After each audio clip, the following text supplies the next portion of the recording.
So hello everyone and good morning सभी को। उम्मीद करता हूँ मेरी वॉइस प्रॉपर आ रही होगी सभी तक। एक बार कंफर्म करेंगे।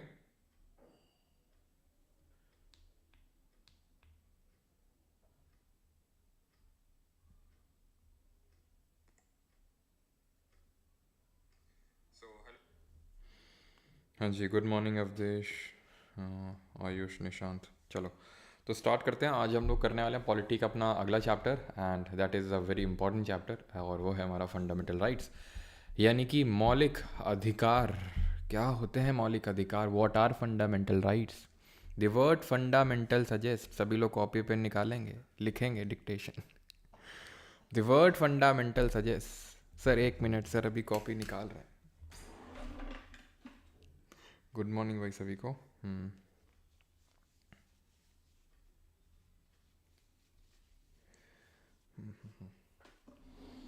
चलिए, तो the word fundamental sir, current affairs का पीडीएफ मिलेगा क्या?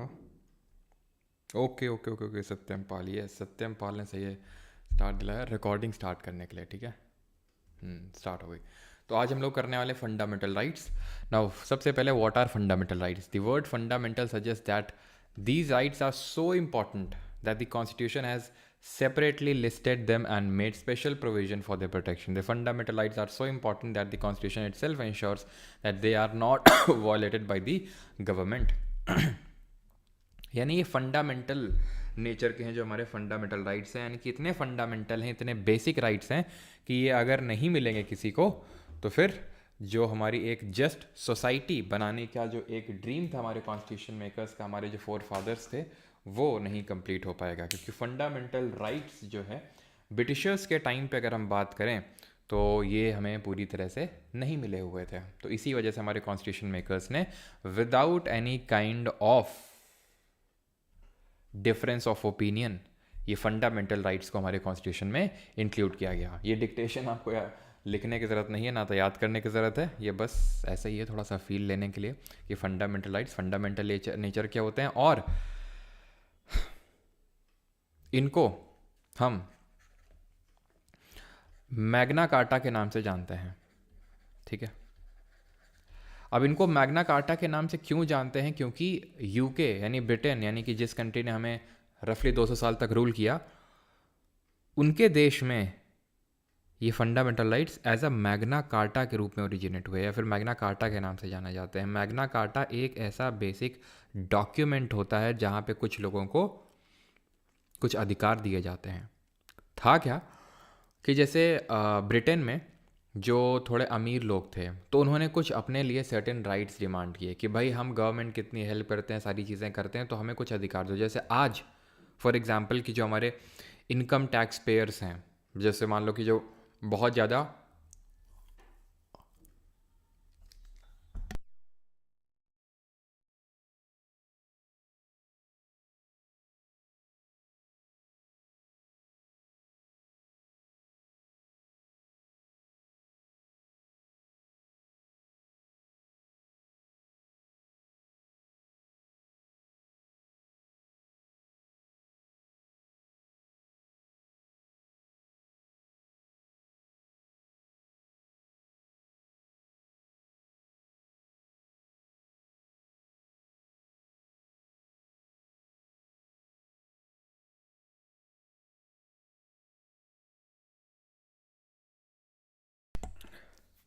चलो भाई, गोभी के पराठे खाए तो धनिया फंस गई थी दांतों में।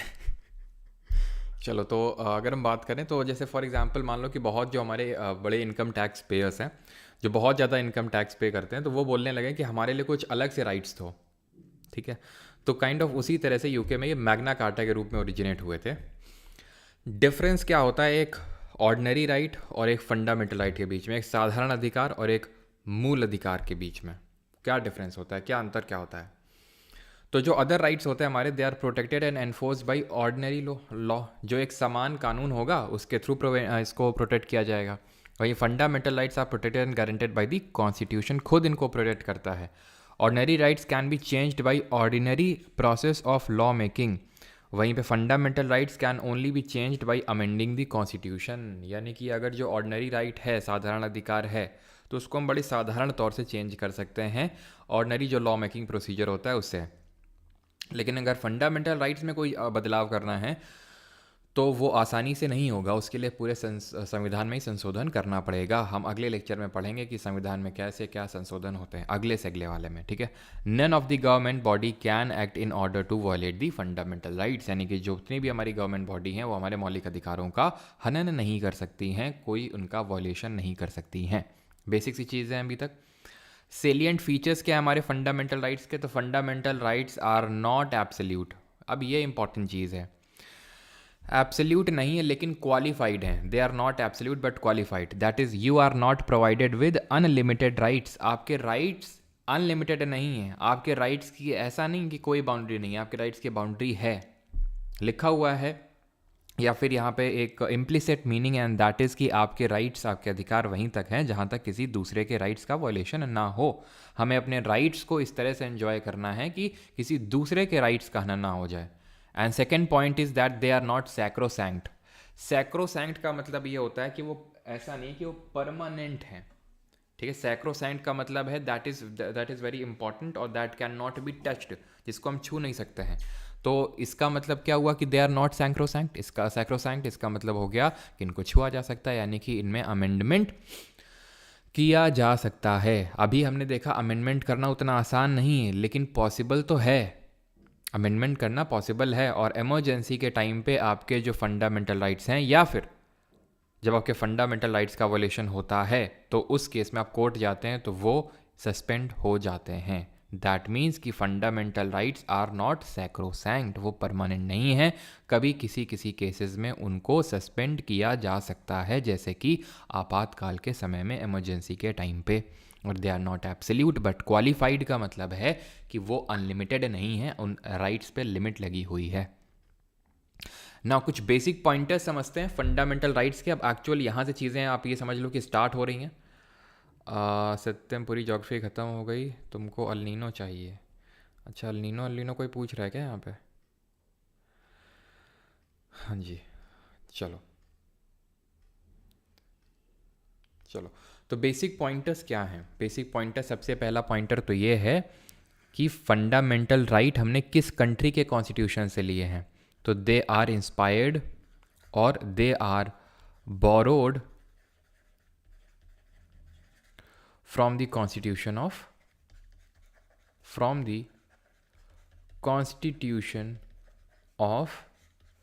USA, United States of America, ठीक है। और इसमें बहुत अच्छी बात बोली थी जब बोरोड की बात आती है हमारे अम्बेडकर जी ने, कि किसी ने पेटेंट नहीं ले रखा है किसी चीज़ पे। जैसे काफ़ी लोगों ने बोला कि आपने तो हर चीज़ बोरो की है यहाँ पर, तो उन्होंने वो चीज़ बोली कि किसी ने पेटेंट नहीं ले रखा है कॉन्स्टिट्यूशनल, ये जो सारी चीज़ें होती हैं हमारी, ठीक है। बस ये होता है कि हर कंट्री ऑलमोस्ट सारी चीज़ें ज़्यादातर चीज़ें कॉमन होती हैं, बट वो कंट्री अपने हिसाब से उस चीज़ को मोल्ड करती है, उस चीज़ को चेंज करती है, ठीक है। ये हमारा क्या है, ये पहली चीज़ है कि they are borrowed from the constitution of USA, ठीक है। उनको हमने यूएसए कॉन्स्टिट्यूशन से बोरो किया। दूसरा पॉइंटर ये है कि दे आर कंटेंड, ठीक है, they are contained in part 3 of the constitution, भाग नंबर 3 में है। कैसे? पार्ट 1 पढ़ चुके हैं, पार्ट 2 पढ़ चुके हैं, अब ये पार्ट 3 पढ़ने वाले हैं। ज़रा कमेंट में बताएंगे पार्ट 1 और 2 में क्या दिया हुआ है। पार्ट 3 में है तो आर्टिकल कहाँ तक है? तो आर्टिकल हमें ध्यान रखना है अनुच्छेद से 12 से लेकर 35 तक है। और एक चीज़ ध्यान रखनी है कि ये जो यूएसए से हमने लिए, यूएसए में इनको बिल ऑफ राइट्स के नाम से जाना जाता है। किस नाम से? बिल ऑफ राइट्स के नाम से जाना जाता है। आर्टिकल नंबर 12 से लेकर 35 के बीच में हमारे ये फंडामेंटल राइट्स यानी कि मौलिक अधिकार दिए हुए हैं। और एक चीज़ तो मैं आपको पहले ही बता चुका हूँ कि they are termed as conscience of the constitution, they are termed as conscience of the constitution. ये चीज़ मैं आपको पहले ही बता चुका हूँ सेलिएंट फीचर ऑफ कॉन्स्टिट्यूशन वाले टॉपिक पे, ठीक। 12 से 35 तक में दिए हुए हैं। अब अगर हम बात करें 12 से लेकर 35 में जो आर्टिकल्स हैं, इसमें टोटल कितने राइट्स दिए हुए हैं? तो टोटल ध्यान रखना है हमें, टोटल 6 फंडामेंटल राइट्स हैं। ओरिजिनली यानी कि मूलतः जब संविधान बना था तो 7 मौलिक अधिकार हुआ करते थे। अभी देखेंगे कौन सा डिलीट हुआ, कैसे डिलीट हुआ। पार्ट 1 में क्या है, union and it's territory article 1 to 4, part 2 में सिटीजनशिप आर्टिकल 5 से लेकर 11 के बीच में। अब फंडामेंटल राइट्स के कौन से 6 फंडामेंटल राइट्स हैं उनको हम समझ लेते हैं। सबसे पहला तो है राइट टू इक्वालिटी, समानता का अधिकार। ये सबसे पहले क्यों मैंने बोला, क्योंकि ऑर्डर में पढ़ना है, ऑर्डर में ही दिया हुआ है, जिस ऑर्डर में हमारी कॉन्स्टिट्यूशन की बुक में दिया हुआ है। ये आर्टिकल नंबर 14 से लेकर 18 तक डिफरेंट तरह के राइट्स हैं, अधिकार हैं, जो समानता देने की बात करते हैं, इक्वालिटी प्रमोट करने की बात करते हैं, 14 से लेकर 18 तक। देन इसके बाद 19 से आएगा, तो 19 से लेकर 22 तक ये बात करते हैं राइट टू फ्रीडम, यानी हमें आज़ादी देने की बात करते हैं। हम देखेंगे कैसी आज़ादी की बात कर रही हैं। राइट अगेंस्ट एक्सप्लॉयटेशन, शोषण के विरुद्ध अधिकार, 23 and 24। Then right to freedom of religion, जिसको हम धार्मिक स्वतंत्रता बोलते हैं और जिसको कि हम hallmark of Indian democracy बोलते हैं। Right to freedom of religion, आप गेस कर सकते हैं क्यों बोलते होंगे, बाकी तो मैं जब पढ़ाऊंगा तो बताऊंगा आपको क्यों बोलते होंगे। आर्टिकल नंबर 29 से 30 ये कल्चरल और एजुकेशनल राइट यानी कि सांस्कृतिक एवं शिक्षा के अधिकार की बात करता है। आर्टिकल नंबर जो 32 है वो राइट टू कॉन्स्टिट्यूशनल रेमेडीज़ की बात करता है, संवैधानिक उपचारों का अधिकार। हिंदी मीडियम के लिए मैं वैसे तो बोलता जा रहा हूँ, लेकिन अगर जिन लोगों के पास भी बुक है तो वो साथ में खोल के रखेंगे, साथ साथ उसको देखते चलेंगे, ठीक है। क्योंकि मेरा जो मेन फोकस रहता है वो समझाने पे रहता है, कहीं के भी मैं भूल जाता हूँ कि भाई हिंदी में बताना है, तो आप वहाँ उस चीज़ को रेफर कर सकते हैं, ठीक है। तो ये हमारे 6 राइट्स हो गए। अब अभी मैंने आपको बताया ओरिजिनली 7 थे, अभी 6 हैं ये, ठीक है। तो एक डिलीट कौन सा हुआ, जो डिलीट हुआ वो right to property, it was removed, ठीक है, रिमूव्ड फ्रॉम पार्ट 3, यानी कि फंडामेंटल राइट का जो पार्ट है उससे हटाया गया था इसको बाय 44th कॉन्स्टिट्यूशनल अमेंडमेंट में। हर जगह कॉन्स्टिट्यूशनल अमेंडमेंट को इन शॉर्ट CA लिखूंगा। ये कब हुआ था, अमेंडमेंट 1978। एक चीज़ मैं आपको बता दूं, मैं अलग से अमेंडमेंट नहीं करवाने वाला हूँ, मैं अलग से केसेस नहीं पढ़ाने वाला हूँ। ये ऐसे ही जो हम पढ़ेंगे, और अलग से पढ़ना भी नहीं चाहिए उसको, कि मैं आपको एक अलग से क्लास ले रहा हूँ। अब 42nd पढ़ाऊँगा, 44th पढ़ाऊँगा, 97, मतलब ढेरों अमेंडमेंट हम पढ़ेंगे, इतने भी नहीं पढ़ेंगे, ढेरों, जितने 106 अभी तक अमेंडमेंट हुए हमारे, हम जितने भी पढ़ेंगे इंपॉर्टेंट वाले वो सारे हमारे ऐसे ही कवर हो जाएंगे, हमें अलग से उसको करने की ज़रूरत नहीं पड़ेगी, ठीक है। तो आपको भी अलग से नोट करने के, लिखने की ज़रूरत नहीं है। हाँ, समराइज़ करने के लिए हम लोग छोटा सा वीडियो रख सकते हैं, लेकिन अभी ही आपको फोकस करते चलना है कि राइट टू प्रॉपर्टी को, संपत्ति के अधिकार को 44वें संविधान संशोधन से हटाया गया। क्यों हटाया गया वो अभी आपको मैं समराइज़ करूँगा एंड में, जब आर्टिकल 31 पढ़ाऊँगा। क्यों, क्योंकि ये पहले था किसमें, ये 2 आर्टिकल में पढ़ा हुआ था। अनुच्छेद number 19 clause 1 sub clause F। ये मत पूछना सर ये क्लॉज और सब क्लॉज क्या होता है, सब बता चुके हैं। आर्टिकल नंबर 31 में था, तो अब ये हटाया जा चुका है। तो हटा के मतलब पूरी तरह से डिलीट कर दिया गया है क्या, आंसर इज़ नो। इसको मतलब इसको डाल दिया गया है किसी और जगह में। तो अब प्रेजेंटली ये कहाँ पर पड़ा हुआ है, प्रेजेंटली ये पड़ा हुआ है पार्ट नंबर 12 भाग नंबर 12 जो संविधान का है वहाँ पर। और ये एक तरह का फंडामेंटल राइट नहीं, बल्कि एक लीगल राइट यानी कि विधिक अधिकार बन चुका है। तो इसके स्टेटस में चेंज क्या हुआ, फंडामेंटल राइट से लीगल राइट बन गया, तो अब क्या बदलाव आ गया उससे। फंडामेंटल राइट था तब तक आप सीधा सुप्रीम कोर्ट जा सकते थे, अब आप सुप्रीम कोर्ट सीधा नहीं जा सकते हैं। पहले राइट टू प्रॉपर्टी जब फंडामेंटल राइट था तो चेंज करने के लिए पार्लियामेंट को उसमें अमेंडमेंट करना पड़ता था, अगर चेंज करना है कुछ। अभी अगर कुछ चेंज करना है तो ये ऑर्डिनरी जो लॉ मेकिंग प्रोसीजर होता है बड़ी आराम से चेंज हो जाएगा। तो ये चेंजेस आए हैं इसमें। कौन से आर्टिकल में है, पार्ट नंबर 12 में, आर्टिकल नंबर 300A, अनुच्छेद नंबर 300 का। क्लियर। अब एक क्वेश्चन आपके मन में या फिर डाउट अराइज हुआ होगा, एंड दैट इज कि आपने बोला कि 12 से लेकर 35 के बीच में फंडामेंटल राइट्स हैं, लेकिन आपने तो शुरुआत करी 12 से, ख़त्म कर दिया 32 में। 33, 34, 35 के बारे में कोई जिक्र नहीं हुआ, और 12 और 13 के बारे में कोई जिक्र नहीं हुआ। तो करते हैं जिक्र 12 से।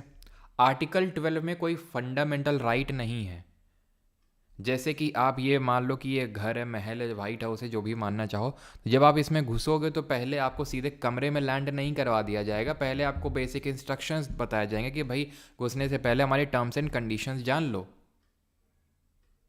तो वही है, तो घुसने से पहले, फंडामेंटल राइट्स पढ़ने से पहले, अपने अधिकार जानने से पहले कॉन्स्टिट्यूशन ने क्या बोला कि पहले ये जान लो कि इसके अंदर जो ये बार बार आपको स्टेट स्टेट स्टेट जो लिखा होगा, सर के घर के बीच से ट्रेन, ठीक है, जो यहाँ पर जो आर्टिकल, ये जो बार बार स्टेट स्टेट लिखा हुआ है पूरे फंडामेंटल राइट वाले पार्ट में, तो इसमें स्टेट का मतलब क्या है डिफाइन किया गया है यहाँ पे स्टेट को। वैसे हमारे कॉन्स्टिट्यूशन की बुक में बहुत ही कम ही चीज़ों को डिफाइन किया गया है, लेकिन state is one of those things जिनको डिफाइन किया गया है। It includes the government and the parliament of India and the government and the legislature of each state and all local or other authorities within the territory of India or under the control of government of India. Simple. Bharat सरकार और भारत की संसद, राज्य की सरकार और राज्य का विधानमंडल। अब तुम मुझे बताओ इसमें गवर्नमेंट और पार्लियामेंट में क्या अंतर है, डिफरेंस क्या है? हिंट है आपके लिए, ऑर्गन्स ऑफ गवर्नमेंट जो मैंने आपको बताए थे, प्लस ऑल लोकल अथॉरिटीज, बोले तो पंचायत हो गई, डिस्ट्रिक्ट बोर्ड हो गए, म्यूनिसिपैलिटी हो गई, ये सब जो है पंचायत नगर पालिका ये हमारी इसमें आती हैं, ठीक है। वो जो कंट्रोल में है गवर्नमेंट के, जैसे फॉर एग्जांपल अगर हम बात करें LIC, ONGC, ये सब अथॉरिटीज़ जो हैं LIC, ONGC, ये भी स्टेट में ही आती हैं। मैं हमेशा बोलता हूँ कि जब भी इस तरह का सवाल आए कि इनमें से कौन स्टेट की डेफिनेशन में इंक्लूडेड है कौन नहीं है, तो जनरली आंसर होता ये है, वो क्वेश्चन लिखेगा। अभी एक्चुअल में वो क्वेश्चन मैं ढूंढ रहा था, मिला नहीं, अब मिल जाएगा तो मैं आपके साथ शेयर करूंगा टेलीग्राम पे। वो आई थिंक UPSC के किसी पेपर में पूछा गया था, तो सिविल सर्विसेज में तो CAPF में, शायद वो मिला नहीं, मैं आपको भेजूंगा वो, ठीक है। वैसे तो हम लोग लास्ट में क्वेश्चंस करेंगे, आपको पता है हम लोग अब उसके भी करते हैं, CDS CAPF और इन सब के भी, ठीक है। तो स्टेट का जब भी पूछे तो आपको वो देगा कि भाई ये जनरली ऑल ऑफ दीज उसका आंसर होता है, अनलेस एंड अनटिल कि आपको लगे यार ये तो बहुत ही एक्सट्रीम है, कोई प्राइवेट इंडिविजुअल दे दिया, तो वो स्टेट में नहीं होगा। लेकिन आप देख रहे हैं कि भारत सरकार, यानी कि जो मैं आपसे क्वेश्चन पूछ रहा था, ये एग्जीक्यूटिव, और ये कौन होगा, ये काइंड ऑफ लेजिस्लेचर, ठीक है। स्टेट की गवर्नमेंट्स और legislature, panchayat, municipality, LIC, ONGC, ये सब आती हैं स्टेट के अंडर में। 13 में क्या है, ये लिखा हुआ है कि लॉज इनकंसिस्टेंट विद और in derogation of the fundamental rights, ठीक है। आप इसको जरा पढ़िए, मैं आपको समराइज करता हूँ, मैं चलो पढ़ ही देता हूँ। All laws in force in the territory of India immediately before the commencement of the constitution in so far they are inconsistent with the provision of this part shall to the extent of such inconsistency be void. ये मैंने actual जो है constitution के book में जो wordings लिखी हुई हैं वो कॉपी पेस्ट करी हैं, ठीक। मतलब क्या है इसका, मतलब ये है कि संविधान बनने से पहले जो भी कानून एग्जिस्ट करते थे, ब्रिटिशर्स ने जो बना के रखे थे, अगर वो मौलिक अधिकारों का जो हमारे कॉन्स्टिट्यूशन मेकर्स ने बनाई है कॉन्स्टिट्यूएंट असेंबली ने, अगर उसका वायलेशन करता है तो वो नल एंड वॉइड, यानी कि नाली में फेंक दिया जाएगा उसको। और दूसरा क्या है, स्टेट शैल नॉट, स्टेट, अब स्टेट का मतलब पता है आपको क्या है, स्टेट का मतलब वो सिर्फ UP MP वाला नहीं होगा अभी। State shall not make any law such which takes away और abridges the rights conferred by this part and any law made in contravention in this clause shall to the extent of the contravention be void। again बड़ी complex meaning है क्योंकि constitution में लिखी हुई है actual meaning, वो लिखना पड़ता है हमारे कॉन्स्टिट्यूशन मेकर्स को एकदम प्रॉपरली, बड़े बड़े भारी भारी शब्दों के साथ, सो दैट उसका इंटरप्रिटेशन गलत तरीके से ना लिया जाए। लेकिन मतलब क्या है, ये बोल रहा था कि संविधान लागू होने से पहले अगर कोई कानून था मौलिक अधिकारों का हनन कर रहा था तो उसको नाली में फेंक देंगे। ये बोल रहा है कि अगर संविधान बनने के बाद अगर कोई ऐसा कानून बना जो मौलिक अधिकारों का हनन करेगा, उसको भी नाली में फेंक देंगे। यानी कि अगर कोई भी घुमा फिरा के अगर लॉ पहले एग्जिस्ट कर रहा था, अभी बाद में अगर वो वॉयलेट करता है फंडामेंटल राइट्स को, it shall be declared null and void. अब आते हैं एक्चुअल राइट्स पढ़ेंगे यहाँ से, ठीक है। 12-13 समझ गए। राइट टू इक्वलिटी, समानता का अधिकार 14 से लेकर 18 के बीच में है ये, 14, 15, 16, 17, 18, यानी कि टोटल 5 राइट्स हैं। यही क्वेश्चन ही पूछ लेता है SSC में, तो पूछ लेगा कितने राइट्स हैं राइट टू इक्वालिटी में, तो 5 हैं, 14, 15, 16, 17, 18। 14 में क्या है, 14 में 2 राइट्स दिए हुए, मतलब इसके अंडर मतलब 2 चीज़ें हैं 14 में, इक्वालिटी बिफोर लॉ और इक्वल प्रोटेक्शन ऑफ लॉ, यानी कानून के कानून के समक्ष समान संरक्षण और कानूनों का समान संरक्षण, ठीक है। इसको बोलते हैं इक्वालिटी बिफोर लॉ एंड इसको बोलते हैं इक्वल प्रोटेक्शन ऑफ लॉज। अब इनमें डिफरेंस क्या है? इक्वालिटी बिफोर लॉ का मतलब ये है कि कानून के समक्ष हर कोई समान है, या फिर हम बोलें कि कानून के सामने कोई बड़ा कोई छोटा नहीं है। ये एक काइंड ऑफ नेगेटिव राइट है जो ये बोलता है कि no one is greater above the law, कोई कानून से बड़ा नहीं है, ठीक है। नेगेटिव राइट है ये, काइंड ऑफ नेगेटिव का मतलब है जहाँ पे ये चीज़ लिखी हुई कि कोई ये नहीं है कोई वो नहीं है, यानी कि कोई कानून से बड़ा नहीं है, तो नहीं है तो इसलिए ये एक नेगेटिव राइट है, ठीक है। और इसको हमने लिया है ब्रिटेन के कॉन्स्टिट्यूशन से। कहाँ से लिया? ब्रिटेन से। वहीं इक्वल प्रोटेक्शन ऑफ लॉज का मतलब ये है कि कानून का समान संरक्षण, इसको हिंदी में बोलते हैं। अब यहाँ पर जो फोटो लगी है वो ऐसे ही आपको सिर्फ देखने के लिए मनमोहक टाइप फोटो नहीं लगी है, ये आपको इसलिए फ़ोटो लगाई गई है ताकि आप ये चीज़ समझ सकें कि यहाँ पर आप देख पा रहे होंगे 3 लोग हैं, ठीक है। ये बंदा जो है ये ढंग से चीज़ों, जो फुटबॉल जो मैच हो रहा है उसको ढंग से नहीं देख पा रहा है। क्यों नहीं देख पा रहा है? क्योंकि ये काफ़ी हाइट में छोटा है। तो हमारी सरकार क्या करेगी? हमने इसको क्या करेंगे, हम इसको एक बड़ा डब्बा दे देंगे, या फिर हम इसका डब्बा लेके इसको दे देंगे। शायद आप समझ पा रहे हो, यानी कि काइंड ऑफ रिजर्वेशन। या फिर इक्वल प्रोटेक्शन ऑफ लॉस का मतलब ये होता है कि वो लोग जो समान स्थिति में हैं उनके लिए समान तरह से कानून लगाया जाएगा। उदाहरण के तौर पे अगर मान लो कि एक हैं अंबानी जी हैं, अडानी जी हैं, ठीक है, टाटा बिरला, ये सब लोग हैं, इन लोगों का ग्रुप है।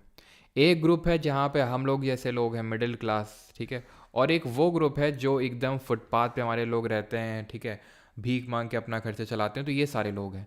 तो क्या हम इन तीनों ग्रुप को सेम ट्रीट कर सकते हैं? नहीं कर सकते हैं। अगर मान लो कि ये तीन ग्रुप रोड पे निकले और तीनों ने वॉयलेशन कर दिया रोड लॉज का, अब तीनों पे आप सेम 1000 रुपये, मान लो कि 2000 रुपये का जुर्माना लगा रहे हो, ठीक है। इनके लिए 2000 रुपये क्या है? कुछ नहीं है। हमारे लिए ठीक ठाक मात्रा है और इनके लिए जो है बहुत ज़्यादा है। तो वही है इक्वल प्रोटेक्शन ऑफ लॉज, कि जो लोग इक्वली सिचुएटेड हैं तो उनको इक्वल तरीके से ट्रीट किया जाएगा, ठीक है। इसको हम बोल सकते हैं विधि के समान संरक्षण, और इसको बोल सकते हैं विधियों का समान संरक्षण, इक्वल प्रोटेक्शन ऑफ लॉज, ठीक। This part states that everyone should be treated equally in the eyes of the laws. This part states that the same law will be applied to all people equally across society. ठीक है, आप समझ गए कि ये negative right है, ठीक है। ये एक नेगेटिव राइट है, ब्रिटेन से लिया गया है, ठीक है। मतलब है कि कानून के समान कोई बड़ा कोई छोटा नहीं है, ठीक है, और नहीं सबको इक्वली ट्रीट किया जाएगा। और एक्सेप्शंस हैं, अपवाद हैं। क्या हैं? जैसे कि प्रेसिडेंट हो गए हमारे, राष्ट्रपति, राज्यपाल हो गए, गवर्नर, जो फॉरेन डिग्नेटरीज होते हैं, मतलब जो दूसरे देशों से राजदूत आते हैं, उन लोगों के खिलाफ भी एज सच नहीं। जैसे कि अभी हमारे भी जो इंडियन डिप्लोमेट्स जाते हैं विदेश में, तो उनके लिए भी सेम प्रोटेक्शन वहाँ पे मिली हुई, बिकॉज इंटरनेशनली इस चीज़ को एक्सेप्ट किया गया कि राजदूतों के खिलाफ कोई इस तरह की कार्रवाई नहीं करी जाएगी, उनको पूरा प्रोटेक्शन दिया जाएगा। तो ये एक्सेप्शंस में आते हैं, अपवाद में आते हैं हमारे, ठीक है। तो नेगेटिव है और ये पॉजिटिव है, और हमने ये यूएसए से लिया है। आगे बढ़ते हैं। 15 ये बात करता है prohibition of discrimination on the grounds of religion, race, caste, sex और प्लेस ऑफ बर्थ। क्या है? The state. अब देखो, ये तो एक जनरल हेडिंग लिखी हुई है आर्टिकल 15 की, कि डिस्क्रिमिनेशन नहीं होना चाहिए, भेदभाव नहीं होना चाहिए, ठीक है। किस मामले में? धर्म, मूल, वंश, जाति और लिंग और जन्म स्थान के आधार पे। अब यहाँ पे क्या है? क्लॉज है। पहला क्लॉज, दूसरा क्लॉज, ठीक है, तीसरा क्लॉज, चौथा क्लॉज। इसमें 6 क्लॉजेज हैं। हम 6 नहीं पढ़ेंगे, 4 पढ़ेंगे। लेकिन अब क्या है कि या तो एक बेसिक सा सवाल बन सकता है कि प्रोहिबिशन ऑफ डिस्क्रिमिनेशन में किस आर्टिकल का वॉल्यूशन हुआ, तो 15 का। कई बार वो क्लॉज में भी घुस जाता है कि बताओ 2 में क्या दिया हुआ है, 3 में क्या दिया हुआ है, या फिर कुछ दे देगा, बोलेगा और 15 ऑप्शन में दे देगा, 15 क्लॉज 1 2 3 4 इस तरह से, तो पहचानने को आ सकता है। ये मैं इसलिए बता रहा हूँ सो दैट आपका क्लॉज में भी ध्यान जाए। क्लॉज बाई क्लॉज आपको याद होना चाहिए। पहला क्लॉज तो वही सेम ही चीज़ बोल रहा है कि वही religion, race, caste, sex, place of birth, और मतलब इन ग्राउंड पे डिस्क्रिमिनेशन नहीं हो सकता है। State shall not discriminate against any citizen only on the ground है, यानी कि इन ग्राउंड्स पे नहीं हो सकता, बाकी अगर किसी ग्राउंड पे डिस्क्रिमिनेशन है वो हो सकता है, यानी कि एक तरह से राज्य भेदभाव नहीं कर सकता है। दूसरा क्या है, note citizen shall on grounds only of same grounds पे, उसको मना नहीं किया जा सकता है कोई दुकान में घुसने से, पब्लिक रेस्टोरेंट एक्सेस करने से, होटल जो भी पब्लिक एंटरटेनमेंट की हैं, वेल, टैंक्स, बाथिंग घाट, घुमा फिरा के एक तरह से अगर हम देखें तो डिस्क्रिमिनेशन इस वाले केस में जो दूसरे क्लॉज में लिखा हुआ है कौन कर रहा है? दुकान में मैं अपने तुम्हें घुसने नहीं दे रहा हूँ कि मैं बोल रहा हूँ कि तुम इस धर्म से हो या तुम इस जाति से हो, या फिर जैसे गांव में होता है नहीं कि कुआं नहीं यूज़ करने देंगे तुमको, जब हम सब लोग कुआं में होता था ऐसे कि ठीक है कि हायर कास्ट के लोग जब पानी भर के चले जाएंगे तब उसके बाद शाम को 5 बजे के बाद तुम यहाँ पे दिखना तभी तुम पाए। तो ये सारी चीज़ें आर्टिकल 15 क्लॉज 2 का वॉलेशन है। तो ये कौन कर रहा है? एक तरह से प्राइवेट इंडिविजुअल कर रहे हैं।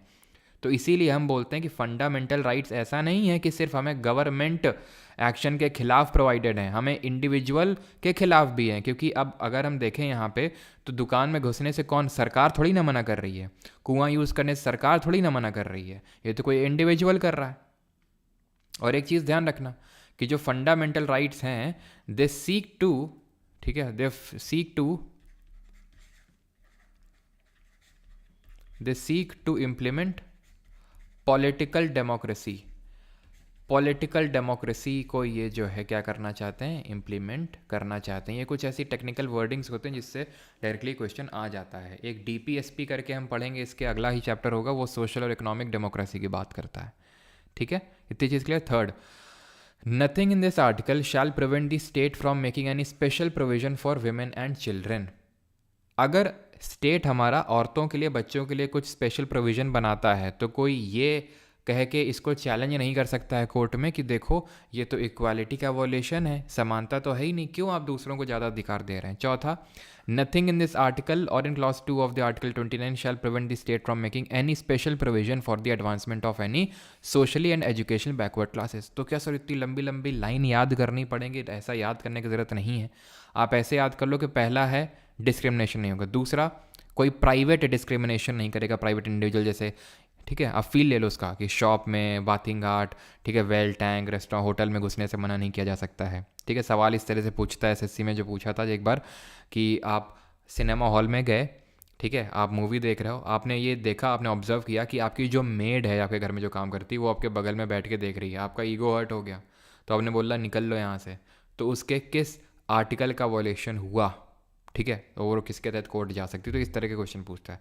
थर्ड क्लॉज में और फोर्थ क्लॉज में क्या है कि स्पेशल प्रोविज़न बनाए जा सकते हैं, विशेष प्रावधान लाए जा सकते हैं यहाँ पर विमेन चिल्ड्रन के लिए, और यहाँ पे जो हमारे एससी और एसटी जो हैं उनके लिए लाए जा सकते हैं स्पेशल प्रोविज़न, और उनको ये कह के चैलेंज नहीं किया जा सकता है कि ये वॉलेट कर रहे हैं आर्टिकल 15 का या फिर 14 का।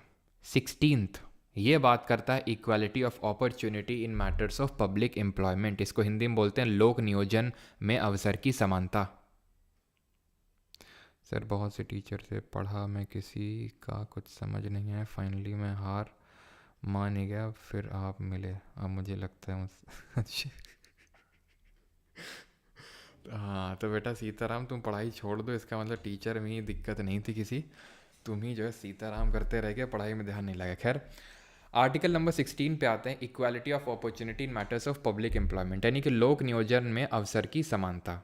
ठीक है, तो अब पब्लिक एम्प्लॉयमेंट को ही बोलते हैं लोक नियोजन, यानी कि जब आप पब्लिक एम्प्लॉयमेंट लेने जाओगे तो डिस्क्रिमिनेशन वहाँ पे नहीं होना चाहिए। पब्लिक एम्प्लॉयमेंट यहाँ पे बहुत इंपॉर्टेंट कीवर्ड है।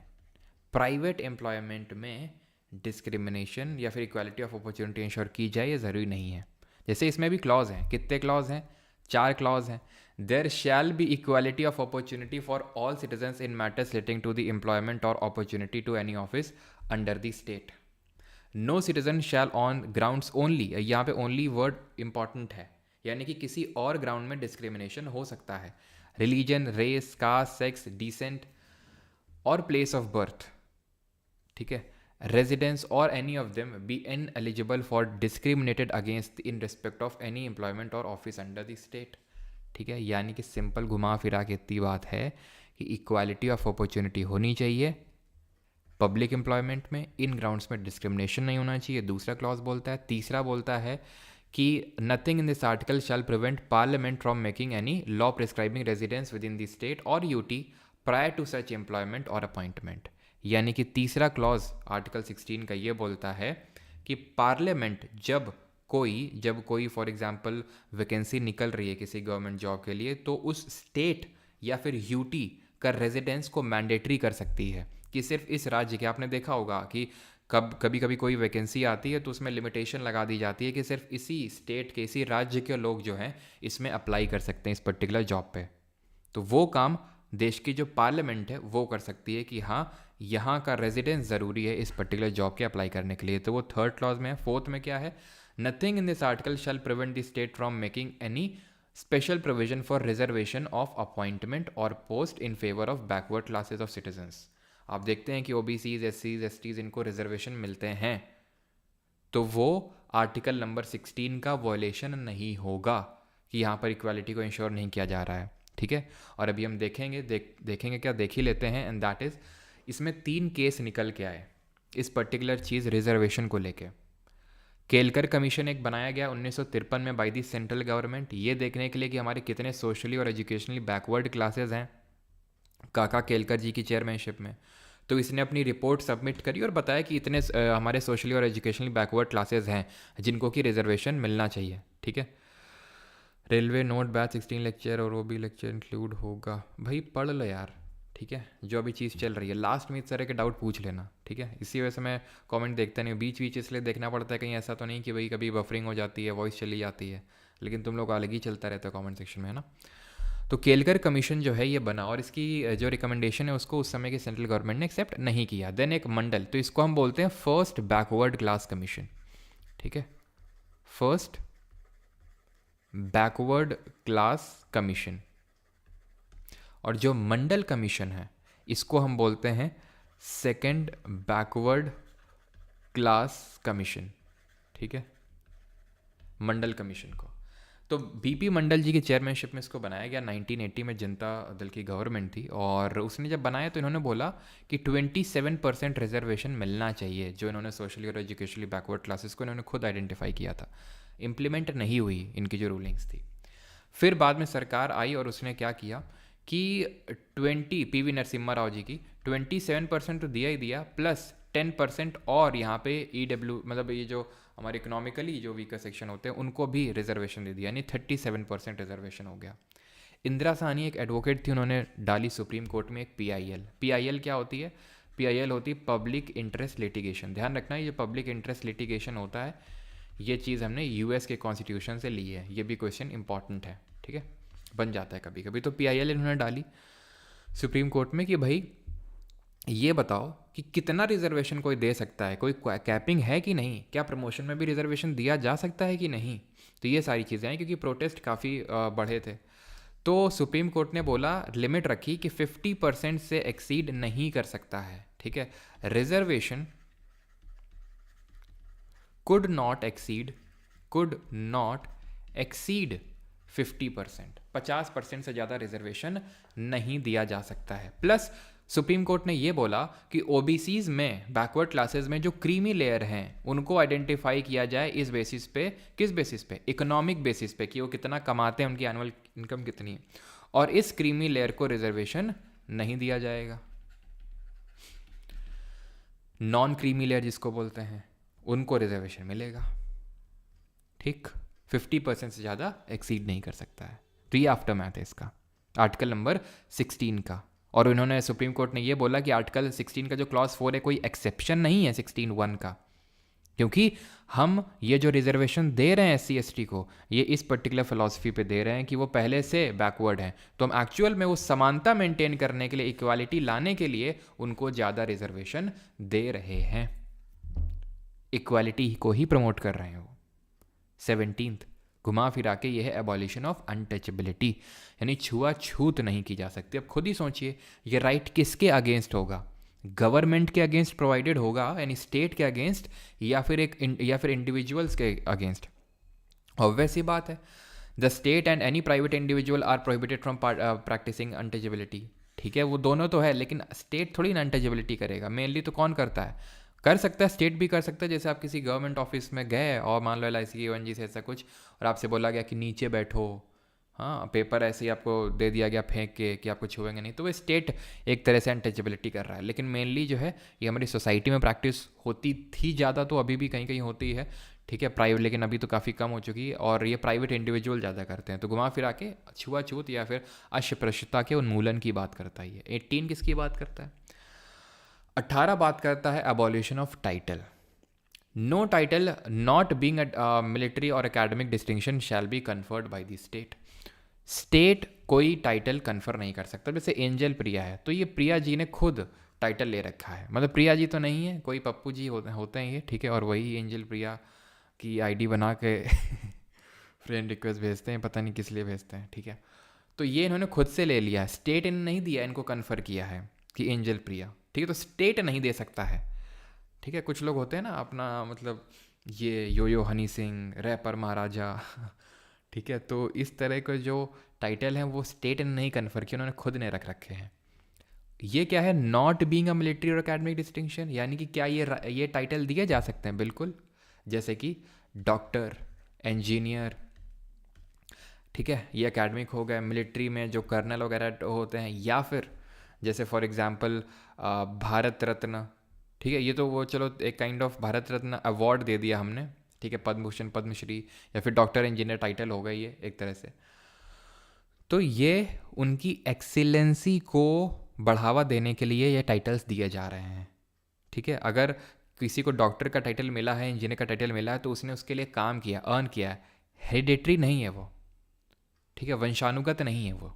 No citizen of India shall accept any title, यानी कोई फॉरेन स्टेट से कोई टाइटल नहीं ले सकता है। No person who is not a citizen of India, कोई अगर फॉरेनर भी है, while he holds any office of profit और ट्रस्ट अंडर द स्टेट, यानी भारत में है वो और कोई ऐसा ऑफिस ऑफ प्रॉफिट होल्ड कर रहा है, तो बिना राष्ट्रपति की सहमति के वो कहीं विदेश से कोई टाइटल नहीं ले सकता है। No person holding any office of profit और trust under the state shall without the consent of the president accept any present emolument और office of any kind from और अंडर एनी फॉरेन स्टेट, यानी कि आप कहीं विदेश से भी टाइटल एक्सेप्ट नहीं कर सकते हैं बिना प्रेसिडेंट के, ठीक है, उसके परमिशन के। तो ये आपका आर्टिकल नंबर 18 है कि टाइटल्स आप घुमा फिरा के नहीं स्टेट दे सकता है, ठीक है। क्योंकि पहले होता था महाराजा का टाइटल दे दिया, खान बहादुर का टाइटल मिल गया, नवाब का टाइटल मिल गया, तो ये सारे टाइटल्स जो हैं प्रोहिबिटेड हैं। अभी कोई टाइटल स्टेट नहीं दे सकता है किसी को। अब आते हैं हमारे राइट टू इक्वालिटी, ख़त्म होते हैं राइट टू फ्रीडम। किसी का यहाँ तो कोई डाउट तो नहीं है? किसी का कोई डाउट यहाँ तक? आर्टिकल नंबर 19 से लेकर 22, यानी कितने राइट्स हो गए? 4 राइट्स दिए हुए हैं राइट टू फ्रीडम, यानी स्वतंत्रता के अधिकार में, ठीक है। और ये कुछ लोग जो ज़्यादा ओवर स्मार्ट बनते हैं ना, ठीक है, जो लोगो लगा के, और है ना, समझिए होंगे अभी कौन लोगों की बात कर रहा हूँ मैं, ठीक है, तो कृपया वो मत करें।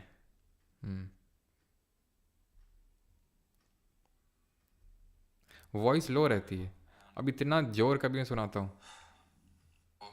लोगो लगा के, और है ना, समझिए, तो इतना वॉइस तेज तो है। चलो, तो आदित्य जी वो प्रेसिडेंट की परमिशन से लेते हैं, वो पीएम जी, है ना। चलो ठीक है, अभी आते हैं राइट टू फ्रीडम, उसमें आर्टिकल नंबर 19, और उसमें अभी क्लॉज 1, और इसमें 2 क्लॉज हैं, क्लॉज 1 और क्लॉज 2। इट टॉक्स अबाउट, ये बहुत इंपॉर्टेंट राइट है, protection of certain rights regarding freedom of speech. भूल जाइए इसको, इसमें आपको ध्यान रखने हैं कि टोटल आर्टिकल 19 क्लॉज 1 में 6 राइट्स हैं। 6 राइट्स हैं, कौन कौन से हैं? Right to freedom of speech and expression 19 clause 1, sub clause A, sub clause B, sub clause C, sub clause D, sub clause E, sub clause G. Right to freedom of speech and expression यानी कि वाक स्वतंत्रता, आपको बोलने का अधिकार है, ठीक है, कोई भाषण और अभिव्यक्ति की स्वतंत्रता का अधिकार है। Right to assemble peacefully without arms, यानी कि शांतिपूर्ण तथा बिना हथियार के आप कहीं पे इकट्ठा हो सकते हैं। राइट टू फॉर्म एसोसिएशन और यूनियन और कोऑपरेटिव सोसाइटी, यानी कि कहीं पे भी आप अपना संघ या फिर सहकारी समितियां बना सकते हैं। To move freely throughout the territory of India, आप भारत के किसी राज्य क्षेत्र में कहीं भी घूम सकते हैं। To reside and settle in any part of the India, भारत में कहीं पे भी निवास ले सकते हैं। टू प्रैक्टिस एनी प्रोफेशन, कोई भी धंधा कर सकते हैं। अब आपने एक चीज़ ऑब्जर्व करी कि यहाँ पर ई के बाद सीधे जी था, एफ नहीं है। एफ क्यों नहीं है जरा बताइए, अभी थोड़ी देर पहले मैंने बताया था। पहली चीज़। दूसरी चीज़, ये आपको वैसे याद होने चाहिए, सीधा क्लॉज बाय क्लॉज आपसे पूछेगा 19 क्लॉज 1 सब क्लॉज सी में क्या है, तो उसके लिए हमारी ट्रिक होती है जो मैं आपको बताता हूँ, दैट इज सामरो। ठीक है, जैसे हमारा एक बुम ब्रो करके गाना आया था ना, तो वैसे सामरो करके याद कर लो आप। ठीक है, ऐसे से क्या हो जाएगा, स्पीच एंड एक्सप्रेशन। ए से क्या हो जाएगा, assemble peacefully without arms. A से क्या हो जाएगा, right to form association. M से क्या हो जाएगा, move freely through the territory of India. R से क्या हो जाएगा, reside and settle in any part of India. O से क्या हो जाएगा, ऑफ ऑक्यूपेशन। ठीक है, ओ से हो जाएगा ऑक्यूपेशन। तो ये सामरो जो है आपको सारे जो है ऑर्डर में याद करवा देगा। एंड यू शुड नो कि एफ में जो है राइट टू प्रॉपर्टी हुआ करता था, जिसको कि हमने हटा दिया है by the 44th amendment of 1978, जिसको हमने पहले ही डिस्कस कर चुके हैं। ठीक, दूसरी चीज़ कि जितने भी हमारे फंडामेंटल राइट्स हैं, पहले और एक चीज़, हाँ, ये जो राइट टू कोऑपरेटिव सोसाइटी है पहले नहीं था, ये पहले नहीं था, इसको हमने अमेंडमेंट से जोड़ा है। जैसे एफ वाला पहले था, अमेंडमेंट से हटाया, वैसे ये जो कोऑपरेटिव सोसाइटी है इसके अंदर ये पहले नहीं था, इसको जोड़ा है।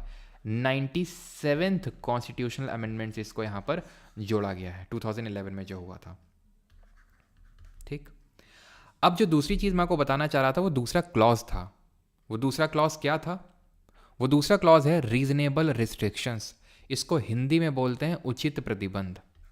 क्या बोलते हैं, उचित प्रतिबंध।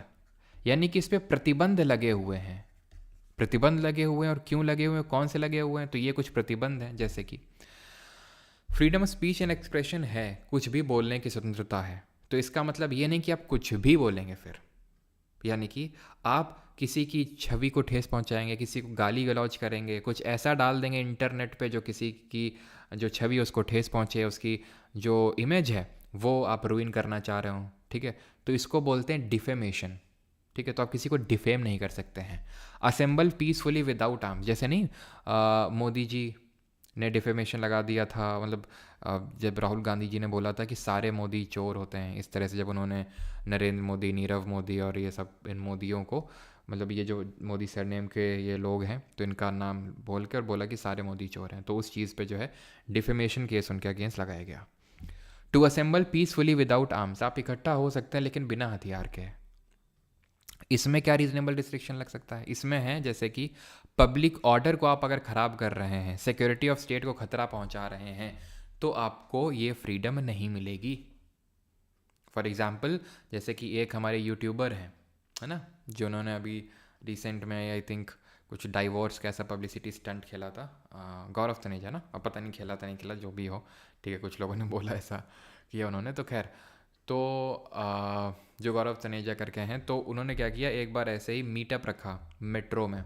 ठीक है, और जब मेट्रो में ऐसा मीटअप रखा, अब देखो पब्लिसिटी स्टंट होने के काफ़ी क्या फ़ायदे होते हैं। फ़ायदा ये होता है जैसे कि अगर उन्होंने ना किया होता तो मैं यहाँ पे डिस्कस ना करता। अब जैसे मैंने डिस्कस किया, जिन लोगों को नहीं पता होगा तुरंत जाके सर्च करेंगे, हो गया पब्लिसिटी स्टंट, मिल गया फ़ायदा पब्लिसिटी स्टंट का, है कि नहीं। तो उन्होंने मेट्रो में से मीटअप रखा, और उसकी वजह से हुआ क्या कि आम जनता को उसकी वजह से बहुत खामियाजा भुगतना पड़ा, क्योंकि इतने लोग इकट्ठा हो गए कि वहाँ का पब्लिक ऑर्डर ख़राब हो गया, तो तुरंत उनको ले जाया गया, पुलिस ने हिरासत में ले लिया। ठीक है, तो वो ये नहीं बोल सकते हैं कि हमारा राइट टू असेंबल पीसफुली, ठीक है, विदाउट आर्म्स तो था, पीसफुली था, लेकिन आपने पब्लिक ऑर्डर को ख़राब किया। आप कोई संगठन बना सकते हैं, और इसमें right to not join any association भी है, राइट टू फॉर्म एसोसिएशन है। ठीक है, आप कोई एसोसिएशन बना सकते हैं, कोई ज्वाइन कर सकते हैं, and right not to join any association भी है, अगर नहीं ज्वाइन करना चाहते तो वो भी है। To move freely through the territory, आप कहीं भी जा सकते हैं भारत में, लेकिन इसमें क्या रीजनेबल रिस्ट्रिक्शन, उचित प्रतिबंध है, डिसेंसी और मोरालिटी हो गया, और सिक्योरिटी ऑफ द स्टेट। कहीं पे मान लो अंडमान निकोबार में हमारे कुछ ऐसे आइलैंड है जहाँ पे ट्राइबल्स रहते हैं, और वहाँ पर आपको अलाउड नहीं है जाना। कुछ नॉर्थ ईस्ट में कुछ जगह हो गई जहाँ ट्राइबल्स रहते हैं, वहाँ पर आपको अलाउड नहीं है जाना। क्यों नहीं है, क्योंकि वहाँ का उनका खुद का कल्चर है, डिस्टिंक्ट कल्चर वगैरह है, तो वो नहीं चाहते हैं कि वो बाकी नॉर्मल जनता से मिलें, तो इसलिए वहाँ पर प्रोहिबिटेड है। प्लस मान लो कि JNK, मान लो POK वाला एरिया है, ठीक है, थोड़ा डिस्प्यूटेड टाइप है ये वो, ठीक है, इंडिया की टेरिटरी है, लेकिन इंडिया की टेरिटरी बोल के आप वहाँ पे जा नहीं सकते कि नहीं नहीं हमारा तो हक है, हम तो कहीं भी जा सकते हैं। क्यों, क्योंकि सिक्योरिटी ऑफ स्टेट है वहाँ पे, मेन रीजनेबल रिस्ट्रिक्शन लगा के आपको मना किया जा सकता है। या फिर आप जा सकते हैं कहीं पे भी, लेकिन ठीक है, जैसे फॉर एग्जांपल जो प्रोस्टिट्यूट्स वगैरह होते हैं, ठीक है, तो उन लोगों को लिमिटेशन होती है। ठीक है, मूव करने में भी, और रिसाइड और settle in any part of territory में, कि आप कहीं पे भी रह सकते हैं। दैट डजंट मीन कि कहीं भी नहीं, हमें तो पीओके में घर लेना, हम तो वहीं वहीं रहेंगे, या फिर हमें तो अंडमान निकोबार में जहाँ जरावा ट्राइब रह रही है वहीं पे रहेंगे हम शॉम्पेन ट्राइब के बीच में रहेंगे। तो वो रीजनेबल रिस्ट्रिक्शन है कि आप हर जगह नहीं, कुछ प्रतिबंध हैं। आप कोई भी धंधा कर सकते हैं, ऑक्यूपेशन कर सकते हैं, बट दैट डजंट मीन कि कुछ आप ऐसा करेंगे जो एकदम ही क्या हो। डिफेमेशन तो हमने देख लिया, स्पीच एंड वाला। सॉवरेनिटी और इंटेग्रिटी को खतरा पहुंचाया है कि आप स्मगलिंग में लगे हुए हैं, ह्यूमन ट्रैफिकिंग में लगे हुए हैं, और जब आप पकड़े जाएं तो बोलें कि ये तो फंडामेंटल राइट है। माँ ने बोला था धंधा तो धंधा हो, चाहे छोटा हो चाहे बड़ा हो, वहीं कंटाप मारा जाएगा तुमको। ठीक है, कि कोई भी धंधा आप नहीं कर सकते हो। ठीक है, वो सिक्योरिटी और जो सॉवरेनिटी और इंटेग्रिटी उसको खतरा ना पहुंचाए, और पब्लिक ऑर्डर, डिसेंसी और मोरालिटी को ना, ऐसा नहीं कि भाई तुम वो जो अजीब अजीब तरह के धंधे होते हैं आजकल, ठीक है, तो वो पब्लिक प्लेस में तुम खोल रखे हो, है ना, वो कोने में जाके खोलो कहीं पे, यहाँ पे ऐसे पब्लिकली नहीं। तो ये आर्टिकल नंबर 19 है। अब आर्टिकल 19 में कुछ हिडन राइट्स हैं, जैसे right to internet, right to internet है आपके पास, एंड राइट टू इन्फॉर्मेशन है। अब राइट टू इन्फॉर्मेशन यानी कि इन्फॉर्मेशन को क्या बोलेंगे हिंदी में, आपको कोई भी क्या बोलेंगे यार, एकदम से दिमाग से जा रहा है। राइट टू इन्फॉर्मेशन, कोई भी आप जो है क्या बोलेंगे इन्फॉर्मेशन को। तो ये एक्चुअल में एक केस है, ध्यान रखना, and that was Raj Narayan versus state of UP case. ठीक है, कई बार ये केसेस भी पूछ लेता है, एसएससी में नहीं तो जो हायर लेवल के एग्जाम है वहाँ पे तो पूछ ही लेता है ये। तो राज नारायण वर्सेस आपका जो स्टेट ऑफ यूपी था, तो उस केस में सुप्रीम कोर्ट ने बोला था कि राइट टू इन्फॉर्मेशन ये आपका एक फंडामेंटल राइट है। ठीक है, जानने का अधिकार, ये सूचना का अधिकार। Sir I never miss your, अच्छा, ठीक है, सूचना का अधिकार है। और राइट टू इंटरनेट भी एक हमारा क्या है, आर्टिकल नंबर 19 के तहत एक फंडामेंटल राइट है। कई लोगों को कई बार ये डाउट होता है कि सर 19 में है कि 21 में है इंटरनेट। तो सुप्रीम कोर्ट जब इन चीज़ों को कोर्ट करता है कि भाई इंटरनेट का राइट, या फिर जैसे राइट टू इन्फॉर्मेशन की मैं बात करूँ, तो कहीं कहीं आर्टिकल 21 में भी तुमको मिल जाएगा, क्योंकि जब सुप्रीम कोर्ट इन चीज़ों को कोर्ट करता है तो वो बोल देता है कि ये चीज़ 19 का भी वॉयलेशन है, 21 का भी वॉयलेशन है, हो सकता है 14 का भी वॉयलेशन बोल दे। तो इसलिए वो कभी कभी कुछ राइट्स आपको मल्टीपल जगहों में देखने को मिल सकते हैं। अभी आते हैं तो समझ गया, 19(1) में राइट है सामरो, और 2 में रिस्ट्रिक्शंस हैं। सोमनाथ लहरी जब ने देखा तो वो बोले, I feel that many of these fundamental rights have been framed from the point of view of a police constable. You will find that very minimum rights have been conceded and are almost invariably followed by a proviso. Almost every article is followed by a proviso that which takes away the rights almost completely. और वो इसी के बारे में बात कर रहे थे कि 19(1) में अपने राइट दे दिए और फिर उनको लिमिट भी कर दिया, तो बहुत ही कम राइट। सोमनाथ लहरी जी के रिगार्डिंग कुछ और भी मैंने बताया था जब कॉन्स्टिट्यूएंट असेंबली के बारे में पढ़ रहे थे। कोई बता सकता है क्या मैंने बताया था उनका स्टेटमेंट, जो कि CDS के पेपर में पूछा था, हम लोगों ने क्वेश्चन किया था। आर्टिकल 20, अगला right under right to freedom, protection in respect of conviction for offences. ये वो राइट है जब अगर हमने कोई ऑफेंस कर दिया है, कोई ऑफेंस कर दिया है, कोई हमने ऐसी करतूत कर दी, कोई अपराध कर दिया है, तो अपराधों के लिए दोष सिद्धि के संबंध में संरक्षण है। 3 राइट इसमें मिले हुए हैं। इसका क्लॉज 1 बोलता है no ex post facto law, no ex post facto law. दूसरा बोलता है नो डबल जियोपार्डी, और तीसरा बोलता है नो सेल्फ इंक्रिमिनेशन। अब इनके मतलब क्या होते हैं? तो इनके मतलब ये होते हैं, नो एक्सपोज फैक्टो लॉ का मतलब होता है कि जब आपने क्राइम कोई किया है, ऑफेंस कमिट किया है, उस समय जिस समय आपने उस क्राइम को कमिट किया है, उस समय उस क्राइम के लिए जो सज़ा थी वही सज़ा आपको दी जाएगी, ना तो पहले वाली ना तो बाद वाली। या फिर फॉर एग्जांपल जैसे कोई क्राइम आज मान लेते हैं कानून बनता है, ठीक है, मान लेते हैं आज कोई कानून बनता है कि जिसने जो है जिसने अपने फ़ोन में VPN डाउनलोड करके रखा है, उसको जो है रात में जेल में डाल दिया जाएगा। ठीक है, अब ये राइट पहले तो एग्जिस्ट करता नहीं था जब आपने वीपीएन डाउनलोड किया था। अब आपको अगर मान लो कि जेल में डाल दी डाल दिया जाए कि आप मान लो लॉ आज बना है और आपने वीपीएन डाउनलोड किया था आज से 1 साल पहले, तो वो आपका ऑफेंस नहीं माना जाएगा, क्योंकि वो ऑफेंस अब हुआ है। समझ रहे हैं आप? ठीक है, कि जिस समय जो कानून कहता है उस समय उस ऑफेंस के लिए वही सजा मिलेगी। नो डबल जियोपार्डी, यानी कि इसका मतलब होता है एक क्राइम के लिए आपको एक ही बार सजा मिलेगी। अगर जेल जाने की चुल मच रही है तो दोबारा फिर से करो समझ गए? यानी कि एक क्राइम के लिए सिर्फ एक बार सजा मिलेगी। तुमने मान लो कि चोरी करी कोई, ठीक है, मान लो कि तुमने कहीं से कोई चोरी कर ली और मान लो कि तुमने किसी का आईफोन देखा, ठीक है, तुम्हें अच्छा लगा, तुमने चोरी कर ली, तो तुम्हें मान लो कि जेल हो गई। तो तुम्हें ऐसा नहीं कि फिर से पुलिस आएगी कि फिर से आ जाओ तुम जेल में, एक क्राइम के लिए एक ही बार सजा, फिर से जेल जाना है, फिर से आईफोन चोरी करो। नो सेल्फ इंक्रिमिनेशन का मतलब होता है आपको आपके खिलाफ गवाह नहीं बनाया जा सकता है। इसका मतलब क्या होता है? आपको आपके खिलाफ गवाह नहीं बनाया जा सकता है मतलब जैसे मान लो ये तुम हो, ठीक है, ये तुम्हारी महिला मित्र है मान लेते हैं, ठीक है, ठीक है। अब दोनों लोगों को क्या हुआ कि चलो ये मतलब गाना देख लिया नेहा कक्कड़ वाला कि ये दुनिया हमें जीने नहीं देगी, ये वो फलाना ढिमका, भाग निकले दोनों लोग, ठीक है।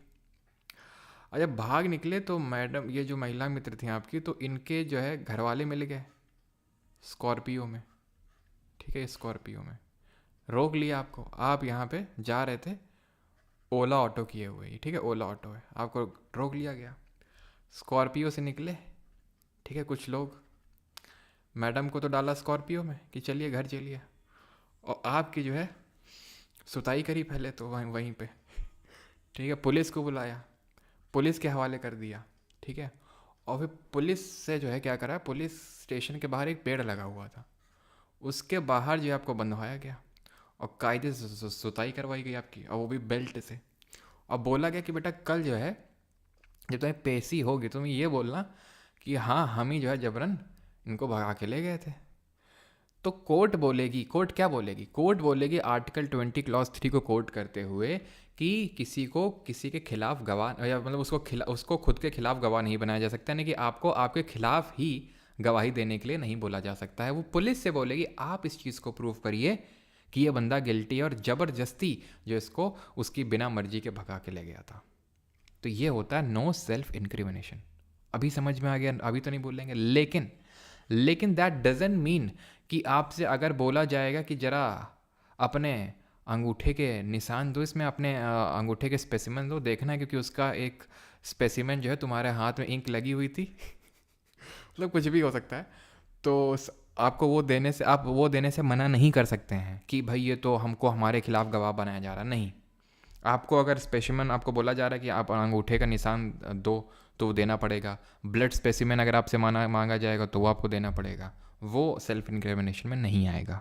क्लियर इतनी चीज़?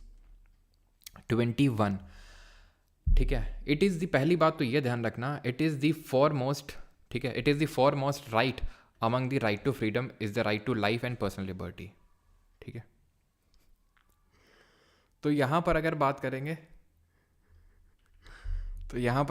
करेंगे right to life and personal liberty की, तो ये चीज़ ध्यान रखना है, डायरेक्टली लाइन पूछता है that is it is the foremost right, सबसे इंपॉर्टेंट राइट है। क्यों? क्योंकि अगर लाइफ ही नहीं रहेगी तो राइट का मतलब ही क्या हुआ? किसी भी फंडामेंटल राइट का मतलब ही क्या हुआ जब तक लाइफ ही नहीं रहेगी? तो no citizen can be denied for his or her life except by procedure as laid down under the law, यानी कि किसी का भी एक तरह से लाइफ को नहीं लिया जा सकता है, फिर किसी के प्राण एवं दैहिक स्वतंत्रता का अधिकार मिला हुआ है इसमें। अब हुआ क्या? हुआ कुछ यूं कि कुछ केस हुए हमारे इसमें, ए गोपालन केस और मेनका गांधी केस। ए गोपालन जी को क्या किया गया, इनको धर लिया है सरकार ने, बहुत पहले की बात है, इनको आई थिंक तमिलनाडु की सरकार ने इनको धर लिया, ठीक है। तो ये कोर्ट में गए, उन्होंने बोला कि मेरे आर्टिकल नंबर 21 का वॉलेशन है, ये मेरा आर्टिकल नंबर 21 का वॉलेशन है ना, मुझे धर कैसे लिया मुझे? तो सुप्रीम कोर्ट ने इस केस में बोला, ए गोपालन केस में, कि देखिए सर आर्टिकल 21 में लिखा हुआ है कि no citizen can be denied his or her life except by procedure as laid down under the law, यानी कि आपकी लाइफ को लिमिट किया जा सकता है इस राइट को। ये क्या एक्सेप्शन है इसमें, by procedure as laid down under the law, यानी कि आपकी लाइफ को लिया जा सकता है इस राइट को अगर कोई एक ऐसा कानून है जिसने उस प्रोसीजर को फॉलो किया है जिससे वो बनना चाहिए। शायद आप समझ नहीं पा रहे होंगे ना, मुझे ऐसा लग रहा है। कहने का मतलब सुप्रीम कोर्ट का ये था कि यहाँ पे ये लिखा हुआ है आर्टिकल 21 में कि no citizen can be denied his or her life, ठीक है, अच्छी बात है, एक्सेप्ट अपवाद है इसमें, and that is procedure as laid down by the law. तो पार्लियामेंट अगर चाहे तो इस राइट को लिमिट कर सकती है एक ऐसा कानून बना के जिसमें वो पूरे उस प्रोसीजर को फॉलो करे जिससे कि कोई कानून बनता है। कैसे बनता है? उसको लोकसभा से पास करवाना पड़ता है, देन राज्यसभा से, और देन उसको राष्ट्रपति की सहमति दिलवानी पड़ती है।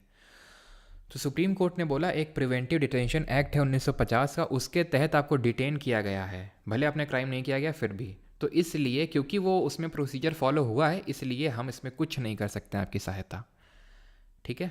लेकिन मेनका गांधी जब केस हुआ, मेनका गांधी के साथ क्या हुआ, इनको पासपोर्ट इनका हड़प लिया गया, सरकार ने हड़प लिया, कुछ मतलब पॉलिटिकल एंगल था इसके पीछे। तो उन्होंने पासपोर्ट एक्ट का हवाला देते हुए इनका पासपोर्ट छीन लिया, जब्त कर लिया और बोल दिया तुम फॉरेन नहीं जा सकती हो, विदेश अभी भारत छोड़ के नहीं जा सकती हो यहाँ से। गई सुप्रीम कोर्ट के पास, तो यहाँ सुप्रीम कोर्ट ने बोला कि हम प्रोसीजर स्टैब्लिश्ड बाय लॉ तो चेक करेंगे ही चेक करेंगे, हम ड्यू प्रोसेस ऑफ लॉ जो हमारे कॉन्स्टिट्यूशन में कहीं लिखा नहीं हुआ है और हमारे कॉन्स्टिट्यूशन में करने इसको रखा भी नहीं था कहीं पे जानबूझ के, ड्यू प्रोसेस ऑफ लॉ जो यूएस में चलता है उसको यहाँ पर इसने संज्ञान में लिया। ड्यू प्रोसेस ऑफ लॉ का मतलब क्या होता है? ड्यू टू नहीं, ड्यू प्रोसेस ऑफ लॉ होता है, इसका मतलब होता है कि हम ये देखेंगे कि क्या कानून जस्ट भी है, रीजनेबल भी है। जैसे अगर कोई कानून बन जाए कि वाइट शर्ट पहनने वालों को गड्ढे में डाल दिया जाएगा, एक गड्ढा बनाया जाएगा हर एक लोकेलिटी में, गड्ढे में डाल दिया जाएगा और गड्ढे को बंद कर देंगे, कोई तुक है इस बात का? मतलब कोई जस्ट है कोई? लेकिन अगर लोकसभा से भी पास हो जाए, राज्यसभा से पास, प्रेसिडेंट ने एसेंट बना दिया, तो क्या मतलब किसी भी वाइट शर्ट को डाल दिया जाएगा? सुप्रीम कोर्ट ने अब बोला नहीं, हम ये भी चेक करेंगे कि उसकी फेयरनेस और उसकी रीजनेबिलिटी को भी, कि भाई वो जस्ट और रीजनेबल है भी कि नहीं है। इस केस में, मेनका गांधी वाले केस में, उसने बोला कि आपका ये जस्ट नहीं है, हम पासपोर्ट एक्ट को इसको खारिज करते हैं। और उसने बोला कि विदेश जाना, that means right to move abroad is a fundamental right, ठीक है, right to move abroad is a fundamental right, ये एक मौलिक अधिकार है। Right to move freely throughout the territory of India, Bharat के अंदर कहीं भी जा घूमते रहो, वो आर्टिकल 19 में है। भारत के बाहर जाना और बाहर से अंदर आना है, वो 21 में है। और जब ये आया ड्यू प्रोसेस ऑफ लॉ, तो आर्टिकल नंबर 21 का जो जुरिस्डिक्शन था, क्षेत्राधिकार, तो बहुत बढ़ गया, बहुत वाइड इसका स्कोप है, इतने राइट है ना इसमें, ये कुछ पूछो नहीं। तभी मैं बोलता हूँ कि अगर आपको सारे राइट्स अच्छे से याद हैं 14 से लेकर 35 तक, या फिर 14 से लेकर 32 तक अगर हम बोले तो, और फिर अगर आपको कोई ऐसा राइट मिल जाए जो आपको यार लगे कि यार ये कहाँ से पूछ लिया, तो गो विद आर्टिकल नंबर 21, क्योंकि ये बहुत बड़ा है। इसमें आपका राइट टू प्राइवेसी भी है। अब राइट टू प्राइवेसी, ये जो पर्टिकुलर है राइट टू प्राइवेसी, ठीक है, राइट टू प्राइवेसी है ये, ठीक है, ये आपका जो AK गोपालन केस हुआ था उसमें निकल के आया था ये, ठीक है, राइट टू प्राइवेसी। और ये अभी UPSC का जो पेपर हुआ था उसमें भी पूछा था इस चीज़ को, राइट टू प्राइवेसी को, ठीक है। तो आर्टिकल 21 में क्या क्या है? राइट टू हेल्थ है, राइट टू स्लीप है, जितना आप सोच नहीं सकते उससे भी ज़्यादा चीज़ें हैं। हेल्थ है, राइट टू हेल्थ है, राइट टू स्लीप है, राइट टू स्पीडी, जो वो चलता है ना, क्या मतलब कोई केस हो जाता है तो उसको क्या बोलते हैं जब वो चलता है?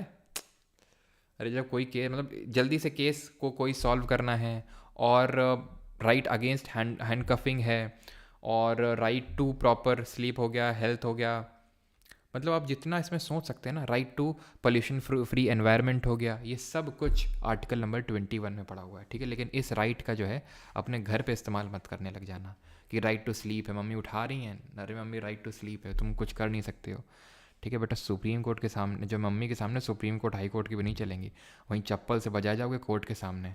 तो ये सारी हरकतें मत करना, ठीक है। मम्मी के सामने गिव अप कर लेना कि भाई, और मान लेना कि your fundamental right are limitless, और यहाँ पे रीजनेबल रिस्ट्रिक्शन है ठीक है।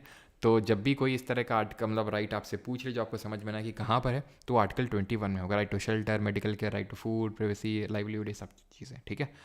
चलिए आगे बढ़ते हैं अभी और आते हैं आर्टिकल नंबर 21 क्लॉज ए में।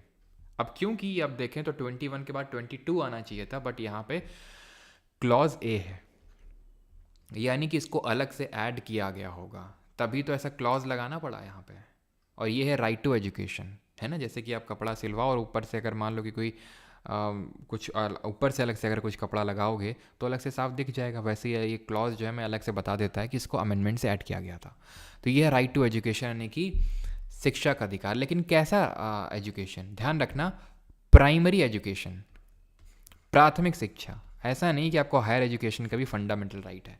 इसको हमने 86th अमेंडमेंट जो 2002 में हुआ था उससे ऐड किया था। It guarantees the right to free and compulsory education for children between, ये एज के जो बच्चे हैं उनके लिए, ठीक है।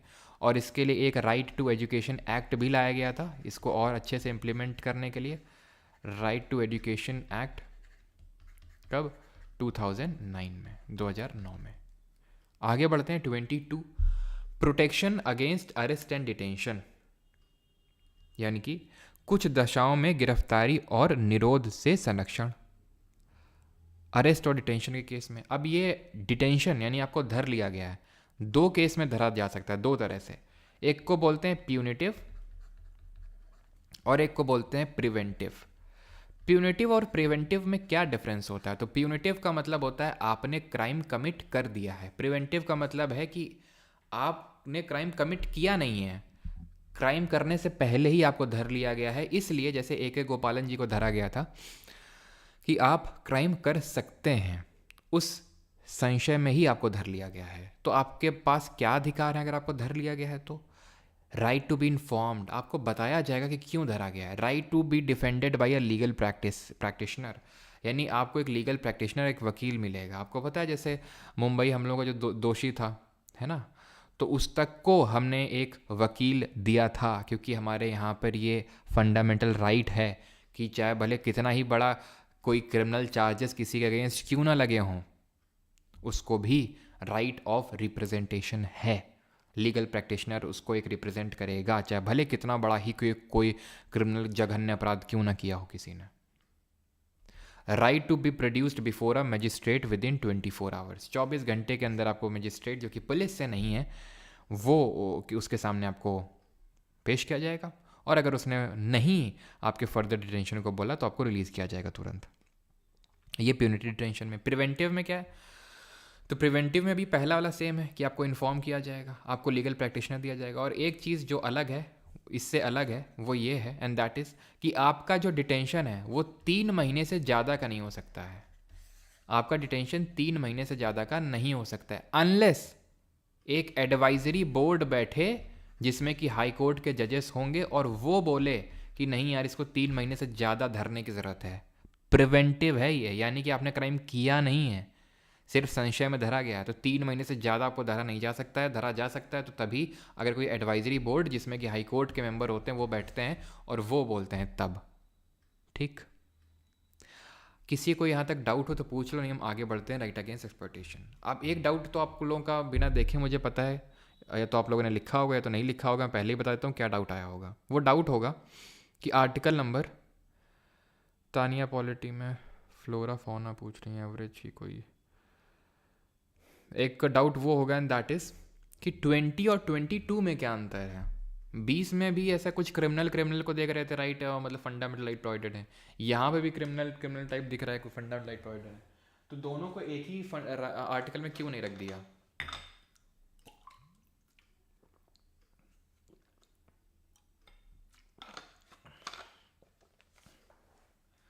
तो 20 और 22 में ये अंतर है कि भाई 20 में उसने क्राइम कर दिया है, मतलब एक तो पहली बात तो क्राइम कर दिया है, और यहाँ पे एक 22 में क्या केस है कि वो क्राइम करने वाला। प्यूनिटिव वाले में तो इसमें भी कर ही दिया है अगर हम देखें तो, ठीक है, और प्रिवेंटिव वाले में कर सकता है, मतलब वो है, तो इसको तो हटा ही देते हैं, ठीक है।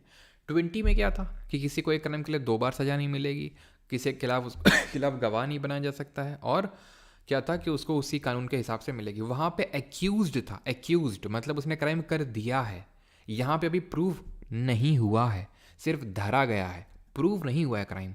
वहाँ पे क्या, वहाँ पे क्राइम हो चुका है, क्राइम प्रूव हो चुका है, ठीक है। 23 और 24 इनको कलेक्टिवली बोलते हैं शोषण के विरुद्ध अधिकार, राइट अगेंस्ट एक्सप्लॉयटेशन, ठीक है।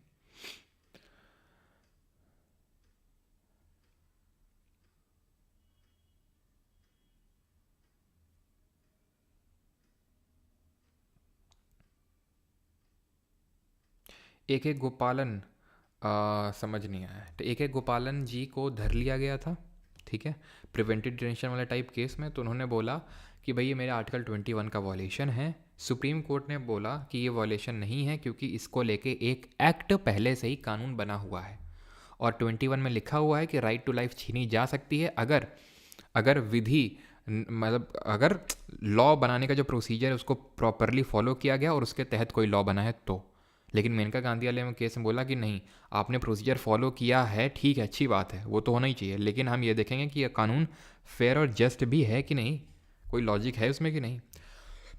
अब हम देखेंगे शोषण के विरुद्ध अधिकार दो है, 23, 24। ये बात करता है prohibition of traffic in human being and force labour, जिसको कि हम बेगार भी बोलते हैं, फोर्स लेबर को, ठीक है, बेगार लिखा हुआ है। बेगार का मतलब होता है आपने किसी से काम करवा लिया लेकिन पैसे नहीं दिए, बंधुआ मजदूरी टाइप, यानी कि स्लेव वगैरह नहीं बनाए जा सकते हैं। जैसे पहले के टाइम पे क्या होता था कि है ना, जो है तो हाई कास्ट के हैं या फिर जो अमीर लोग हैं वो नीचे वालों को क्या करते थे, स्लेव बना के रखते थे कि तुम्हें हमारे घर का काम करना पड़ेगा, शादी का टाइम चल रहा है तो तुम्हें शादी में आके लोगों को खाना देना होगा, जब शादी हो जाएगी तो साफ़ सफाई तुम्हें को करनी पड़ेगी। तो ये सारा काम होता है जिसको कि हम बेगार बोलते, आप काम करवा रहे हो लेकिन पैसा नहीं दे रहे हो, ठीक है। आज भी वैसे तो होता है, जैसे हमारे गांव में क्या है, एक लोग हैं बड़े तेज़ हैं, वो क्या करते हैं, उनकी काफ़ी खेती है तो वो क्या करते हैं, थोड़े जो नशेड़ी टाइप के लोग हैं उनको पकड़ के रखते हैं, ठीक है, पूरे दिन काम करवाते हैं, शाम को समझ रहे हो दे देते हैं, ख़त्म, ठीक है। कहाँ सोने वोने की जगह भी नहीं देनी है, अपना कहीं पड़े रहेंगे, सुबह फिर आके घूम के वहीं आ जाएंगे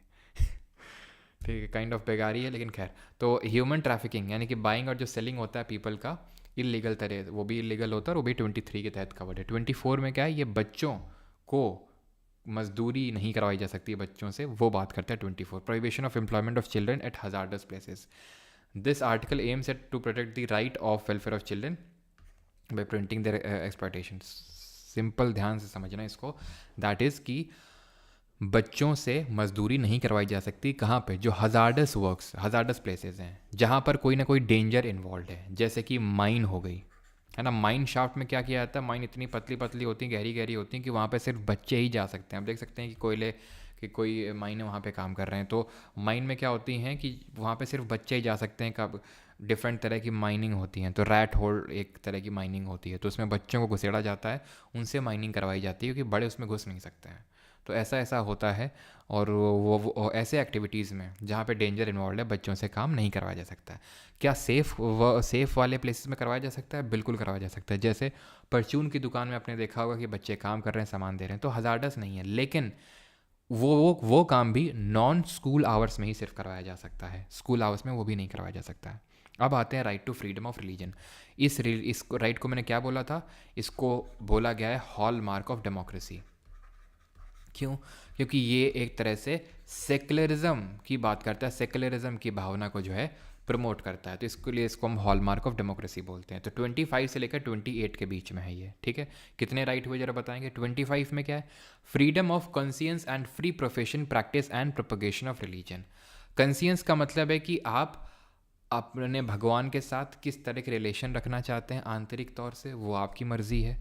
आप किस तरह से प्रोफेस कर रहे हैं अपने धर्म को, किस तरह से आप अपने रिलीजियस बिलीफ और फेथ को दूसरों को बता सकते हैं, उसमें कोई दिक्कत नहीं है। किस तरह से आप प्रैक्टिस कर रहे हैं, अगरबत्ती जला के आप रिलीजियस वर्शिप कर रहे हैं, ठीक है, कुछ भी कर सकते हैं, ठीक है। तो मतलब वो है राइट टू प्रैक्टिस। अगेन कुछ भी कर सकते हैं, दैट डजंट मीन कि आपके राइट लिमिटलेस हैं। ऐसा कुछ भी कर सकते हैं, ऐसा मतलब नहीं है कि आप वही ना कि रात के 12 बजे जो है माता के जगराते कर रहे हैं, ठीक है, सुबह 4 बजे से अजान पढ़ रहे हैं, तो डिस्टर्ब नहीं होना चाहिए किसी को, किसी के बाकी की किसी, क्योंकि राइट टू स्लीप भी तो एक राइट है, आर्टिकल 21।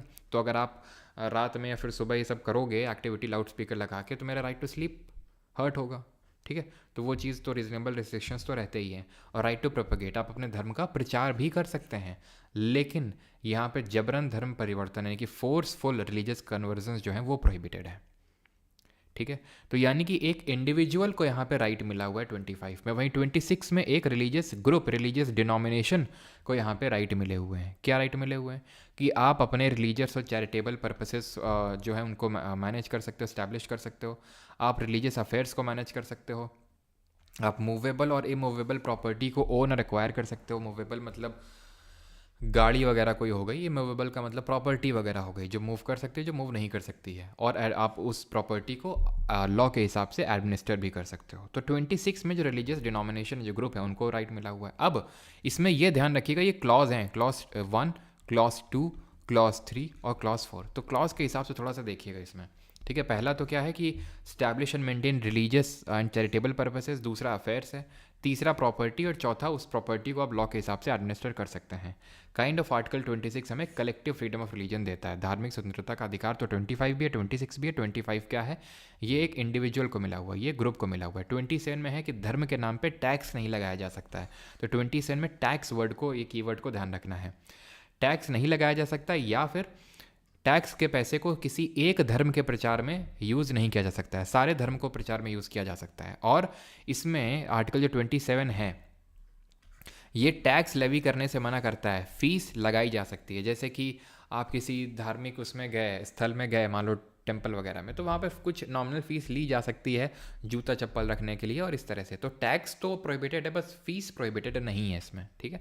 तो 27 में टैक्स ध्यान रखना। 28 में क्या है, किसी रिलीजियस इंस्टीट्यूशन में, मतलब किसी भी शिक्षण संस्थान में जहाँ पे सरकार का पैसा आ रहा हो, वहाँ पे धार्मिक शिक्षा नहीं दी जा सकती है, रिलीजियस इंस्ट्रक्शंस नहीं दिए जा सकते हैं। सिंपल, कोई भी एजुकेशनल इंस्टीट्यूशन है जो कि स्टेट फंड से, वो स्टेट का फंड आ रहा है वहाँ पे, तो वहाँ पे कोई रिलीजियस इंस्ट्रक्शन नहीं दिया जा सकता है कि टोपी पहन के आना है, तिलक लगा के आना है, कुछ भी, ठीक।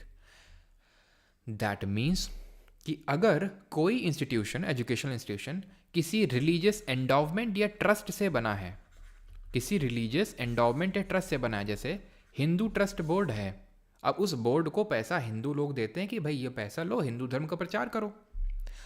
अब वो उसके पैसे के तहत एक इंस्टीट्यूशन बनाते हैं, ठीक है। इंस्टीट्यूशन जब बनाते हैं तो वहाँ पे वो बोलते हैं कि भाई तिलक लगा के आना है, सुबह हम प्रार्थना में जो है तुम वो इतनी शक्ति हमें दो ना दाता, यही गाएंगे, तो गाना पड़ेगा, तिलक लगा के आना पड़ेगा अगर आपको उसमें पढ़ना है, क्योंकि वो हिंदू एंडोवमेंट ट्रस्ट के तहत मेंटेन्ड है, सरकार का पैसा नहीं आ रहा वहाँ पे। क्योंकि भाई हिंदू लोगों ने पैसा इसीलिए दिया है ना कि प्रचार उनके धर्म का, तो वहाँ पे दिए जा सकते हैं रिलीजियस इंस्ट्रक्शन अगर किसी एंडोवमेंट और ट्रस्ट के तहत बना है तो, ठीक है। और यहाँ पे मतलब और डीप में मैं ज़्यादा और जा नहीं रहा हूँ डीप में, जैसे क्योंकि उतना नीडेड है नहीं, खासकर क्योंकि यहाँ पे कोर हमारा एग्जाम है एसएससी, ठीक है। मैं कुछ कहीं कहीं पे थोड़ा चला जाता हूँ इधर उधर, इसलिए कि अगर आप किसी और एग्जाम में बैठते हो सीडीएस और सीए पे, फिर अपने स्टेट पीसीएस में, तो वो चीज़ें थोड़ी सी काम आ जाए अगर मुझे लगता है कि यार ये एसएससी में भी पूछ सकता है तो, ठीक है। जैसे कि कहीं पे भी धार्मिक मतलब इंस्ट्रक्शंस नहीं दिए जा सकते हैं किसी के परमिशन के बिना। जैसे फॉर एग्जांपल अगर मैं अपनी बात करूँ तो मैं एक क्रिश्चियन स्कूल में, जैसे कि बाद में मैं पढ़ा था, मतलब जो मैंने हायर एजुकेशन करी थी, हायर एजुकेशन मतलब वो नहीं, मैं कॉलेज की बात नहीं कर रहा हूँ, स्कूल में ही, ठीक है। तो वहाँ पे क्या होता था कि अंग्रेजी में ही प्रेयर होती थी, आज तक कुछ समझ नहीं आया, बस आखिरी शब्द समझ में आता था आमेन, ठीक है। तो मतलब कॉन्स्टिट्यूशनली देखा जाए तो आप किसी की कंसेंट के बिना कुछ किसी चीज़ को बाध्य नहीं कर सकते हैं। खैर, तो ये चीज़ आप पढ़ सकते हैं। और अभी आते हैं कल्चरल एंड एजुकेशनल राइट्स में, यानी कि सांस्कृतिक एवं शिक्षा का अधिकार है ये 29 और 30। 29 इनको हम राइट्स ऑफ माइनॉरिटीज़ भी बोलते हैं, ये हमारे आखिरी राइट्स हैं, ठीक है। मतलब 5वें राइट हैं, 6 राइट हैं, आखिरी जो हमारा है वो कोई काइंड ऑफ राइट नहीं है, मतलब राइट है तो, लेकिन उसमें मैसेज कुछ अलग चीज़ें पढ़नी है, तो ये राइट ऑफ माइनॉरिटीज़ भी कहा जाता है। और एक चीज़ ध्यान रखना, माइनॉरिटी जो शब्द है वो कहीं पे भी डिफाइंड नहीं है कॉन्स्टिट्यूशन में, इसको हम सांस्कृतिक एवं शिक्षा का अधिकार बोलते हैं। तो 29 में क्या दिया हुआ है, protection of interest of minorities, यानी कि citizens with a distinct language, script और culture have the right to preserve it, यानी कि भाषा, लिपि और संस्कृति को बनाए रखने का अधिकार है। और ये अधिकार प्रोवाइडेड सिर्फ माइनॉरिटी को नहीं है, बल्कि यहाँ पे लिखा हुआ है जो keyword, that is any section of citizen, any section of citizen जिसका कोई डिस्टिंक्ट लैंग्वेज, स्क्रिप्ट और कल्चर है, उसके पास ये अधिकार इसको प्रिजर्व कर सकता है। मतलब मैं कोई एक अनोखी भाषा बोलता हूँ, जैसे मान लो मेरी गांव में भाषा जो मान लो बोली जाती है कि जैसे, ठीक है तो वो जो भाषा बोली जाती है, अगर मुझे लग रहा है कि यार नहीं, लोग अब बोल नहीं रहे उस भाषा को, मुझे उसको प्रिजर्व करना है, कंजर्व करना, मैं कर सकता हूँ। ठीक है, कोई कल्चर है मान लो, ठीक है, मान लो कि मेरा कोई कल्चर है। फॉर एग्जांपल कल्चर ये हो सकता है कि मान लो कि कल्चर ये है, कुछ भी बहुत अलग अलग तरह के कल्चर होते हैं, जैसे कि कोई भी कल्चर हो सकता है। जैसे कि होली के टाइम पे हमारे यहाँ पे मतलब जैसे अब अगर हमारे यहाँ बात करें तो हमारे एक फाग करके आती है, फाग, तुम लोगों को पता नहीं, पता होगा कि नहीं पता होगा, वो मंजीरा वंजीरा करके बजाते हैं। तो क्या होता है, होली के दिन शाम को वो आती है, हर घर में जाती है फाग, ठीक है, कुछ लोग गाँव के वो फाग गाने जाते हैं, तो एक कल्चर का पार्ट है, तो उसको मैं प्रिजर्व कर सकता हूँ। तो ये सिर्फ ऐसा नहीं कि माइनॉरिटी को ही मिला हुआ है। अब माइनॉरिटी क्या होता है, माइनॉरिटी भी काफ़ी सब्जेक्टिव है। जैसे माइनॉरिटी का मतलब होता है जो अल्पसंख्यक है, जो एक ऐसी लैंग्वेज को या फिर एक ऐसे बोल रहा है या फिर एक ऐसे रिलीजन से है जो कि आउट नंबर किया जा रहा है उसको किसी और रिलीजन के थ्रू। जैसे फॉर एग्जांपल मैं मान लो हिंदू हूँ, ठीक है, मैं हिंदू हूँ, लेकिन मैं जिस लोकेलिटी में रहता हूँ वहाँ पे सारे मुस्लिम हैं, तो मैं माइनॉरिटी हुआ अपने पर्टिकुलर उस जगह में। लेकिन एज अ कंट्री में अगर आप देखोगे तो हिंदूज ज़्यादा हैं मुस्लिम कंपैरिजन में, तो उस केस में मैं मेजॉरिटी हुआ, मुस्लिम्स माइनॉरिटी हो गए, है कि नहीं। तो ये होता है माइनॉरिटी। लेकिन ये जो राइट है 29, ये एनी सेक्शन ऑफ सिटीजन लिखा हुआ है, इनकी कोई भी कर सकता है, ठीक है। और राइट टू एजुकेशन में भी इसमें राइट टू एजुकेशन भी है, that is no citizen can be denied admission to a state maintained educational institution or one that receives state funds based on their religion, race, caste or language।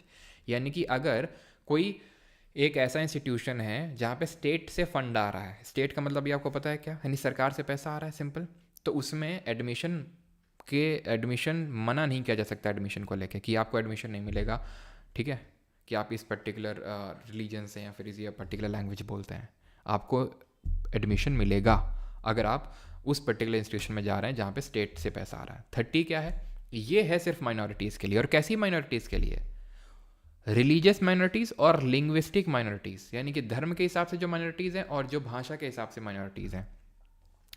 They shall have right to establish and administer educational institution of their own choice, यानी उनके पास ये power दी है इस article ने कि आप अपने मन मुताबिक अपना कोई एजुकेशनल इंस्टीट्यूशन इस्टेब्लिश कर सकते हैं और अपने हिसाब से उसको एडमिनिस्टर कर सकते हैं, चला सकते हैं, ठीक है। And making any law providing for the compulsory acquisition of any property of an educational institution established and administered by the minority state shall ensure that the amount fixed by, और मतलब इस सिंपल यार, इसमें ये मत पढ़ो, मैं बताता हूँ क्या है ये। इसमें ये लिखा हुआ है कि अगर मान लो कि ऐसे माइनॉरिटी का कोई प्रॉपर्टी है, उसको छीन रही है सरकार, ठीक है, एक्विजिशन कर रही है, तो वो कानून के हिसाब से होना चाहिए और उसके लिए अमाउंट फिक्स्ड होना चाहिए कि इतना उनको प्रॉपर मुआवजा मिलना चाहिए, ये है यहाँ पे। और आर्टिकल 30 में एक चीज़ इम्प्लिसिट ये भी है कि मैं अपने बच्चे को, ठीक है, यानी माइनॉरिटीज़ अपने बच्चे को अपने लोकल लैंग्वेज में एजुकेशन प्रोवाइड कर सकती हैं, ये भी आर्टिकल 30 में है, ठीक है, clear. State shall not in granting to aid to educational institution, यानी कि जब एजुकेशनल इंस्टीट्यूशन हैं, ठीक है, ऐसे माइनॉरिटी वाले, तो जब उनको एड दे रही हो सरकार तो ऐसे डिस्क्रिमिनेट ना करे कि किसी को ज़्यादा किसी को कम, ये है 30 के क्लॉज 3 में, ठीक है। यहाँ तक क्लियर सभी को, ये सरदार हुकुम सिंह का जरा देख लीजिएगा थोड़ा सा स्टेटमेंट इनका, ठीक है। अब यहाँ पे मैं थोड़ा सा समराइज़ करता हूँ आपके लिए चीज़ें कि हमने अभी तक क्या क्या पढ़ा, बिकॉज हमारे राइट्स हो गए ख़त्म एक राइट के सिवाय। हमने सबसे पहले पढ़ा कि यूएसए के कॉन्स्टिट्यूशन से जो हमने लिए फंडामेंटल राइट, जो एक्चुअली मैग्ना कार्टा के रूप में ओरिजिनेट होते हैं ब्रिटेन में, तो हमारे 6 फंडामेंटल राइट्स हैं। 7 हुआ करते थे, राइट टू प्रॉपर्टी को 44th अमेंडमेंट से हटाया गया, पार्ट नंबर 12 में डाला गया, आर्टिकल 300A में। 6 राइट अभी हमारे कौन है, राइट टू प्रॉपर्टी है, ठीक है, राइट टू प्रॉपर्टी है 14 से 18 तक, देन राइट टू फ्रीडम है 19 से 22 तक, देन राइट अगेंस्ट एक्सप्लॉयटेशन है 23-24, right to freedom of religion है 25 से 28 तक, then right cultural and educational right है 29 और 30 में, देन आपका आता ये इतने हम लोगों ने देखे 5, और छठवां अभी हम देखने वाले हैं। छठवां क्या है कि अगर इनमें से कोई भी फंडामेंटल राइट मान लो हमारा मान लो कि वायलेट हो जाता है, किसी के द्वारा भी, चाहे वो गवर्नमेंट करे यानी स्टेट करे या फिर कोई प्राइवेट इंडिविजुअल कर दे, तो हमारे पास क्या पावर है? व्हाट इफ गवर्नमेंट और एनी इंडिविजुअल वॉलेट्स दी फंडामेंटल राइट्स? तो फिर सुप्रीम कोर्ट और हाई कोर्ट यहां पर एक्शन में आएंगे। ठीक है, हिंदी मीडियम वाले नहीं पढ़ सकते हैं क्या? Does article 21 get violated encounter? Yes Ashwin, लेकिन इतने कॉन्स्टिट्यूशन में लूप होल्स हैं कि अब आपको ही पता है। ठीक है, शुभांकर घोष, नहीं, ये वॉलेशन नहीं है। ठीक है, टाइटल एक तरह से तो नाइटहुड का जो उन्हें मिला, ठीक है, तो ऑब्वियस सी बात है वहाँ पे वो प्रेसिडेंट की परमिशन से ही लेंगे। ठीक है, उसमें लिखा हुआ प्रेसिडेंट की परमिशन से लिया जाता है। तो अगर अब हमारे फंडामेंटल राइट का वॉलेशन होता है तो सुप्रीम कोर्ट और हाई कोर्ट यहाँ पे एक्शन में आते हैं। ये क्या करते हैं? Right to constitutional remedies. ठीक है, इसको ये अनुच्छेद 32 से लेकर 35 तक है, लेकिन हम यहाँ पर अनुच्छेद 32 के बारे में पढ़ने वाले हैं। आर्टिकल 32, आर्टिकल 32 हमें ये पावर देता है कि अगर हमें फंडामेंटल राइट का वॉलेशन हुआ तो हम कोर्ट जा सकते हैं, और इसीलिए इसको heart and soul of Indian constitution बोला था हमारे अंबेडकर जी ने। क्यों? क्योंकि फंडामेंटल राइट का कोई मतलब ही नहीं है अगर उनको हम प्रिजर्व ना करें। इट इज़ लाइक कि गिविंग यू अमाउंट ऑफ, मान लो कि मैंने आपको 10 लाख रुपए दे दिए और बोल दिया कि आप इन्हें खर्च नहीं कर सकते हो, तो उन 10 लाख रुपए का कोई मतलब हुआ? नहीं हुआ। तो वैसे ही है ये। तो इनको किसने बोला था heart and soul of Indian constitution? Doctor Bhimrao Ambedkar ji ने। अब इसके तहत सुप्रीम कोर्ट और हाई कोर्ट हमारी रिट्स इशू करती हैं, और इन रिट्स को हमने कहाँ से लिया है? ये हमने यूके के कॉन्स्टिट्यूशन से लिया है। ठीक है, ब्रिटेन से। तो ये चीज़ आप देख सकते हैं, ये right to approach supreme court high court है, और इसके तहत ये 5 रिट्स हैं जो को अभी हम पढ़ेंगे एक एक करके। ये रिट ये हैं: हेबियस कॉर्पस, मैंडमस, प्रोहिबिशन, सर्शियोरी, ये वारंटो भी पढ़ेंगे। ठीक है, तो ये रिट जो जुरिस्डिक्शन है सुप्रीम कोर्ट का, हाई कोर्ट के, इसमें कुछ अंतर है, वो अंतर हम पढ़ेंगे। ठीक है, पहले तो आर्टिकल 32 अनुच्छेद 32 के तहत आप सुप्रीम कोर्ट जा सकते हैं, वहीं हाई कोर्ट आर्टिकल नंबर 226 अनुच्छेद 226 के तहत जा सकते हैं, क्योंकि आर्टिकल 32 एक पार्ट नंबर 3 ऑफ कॉन्स्टिट्यूशन का पार्ट है, यानी एक फंडामेंटल राइट है, बट ये एक फंडामेंटल राइट नहीं है। यानी कि supreme court cannot refuse to issue writ, ये रिट इशू करने से मना नहीं कर सकता अगर आपके फंडामेंटल राइट का वायलेशन हो। High court can. क्यों? क्योंकि आर्टिकल 226 फंडामेंटल राइट नहीं है। Supreme court can issue writ only when there is a violation of, when there is a violation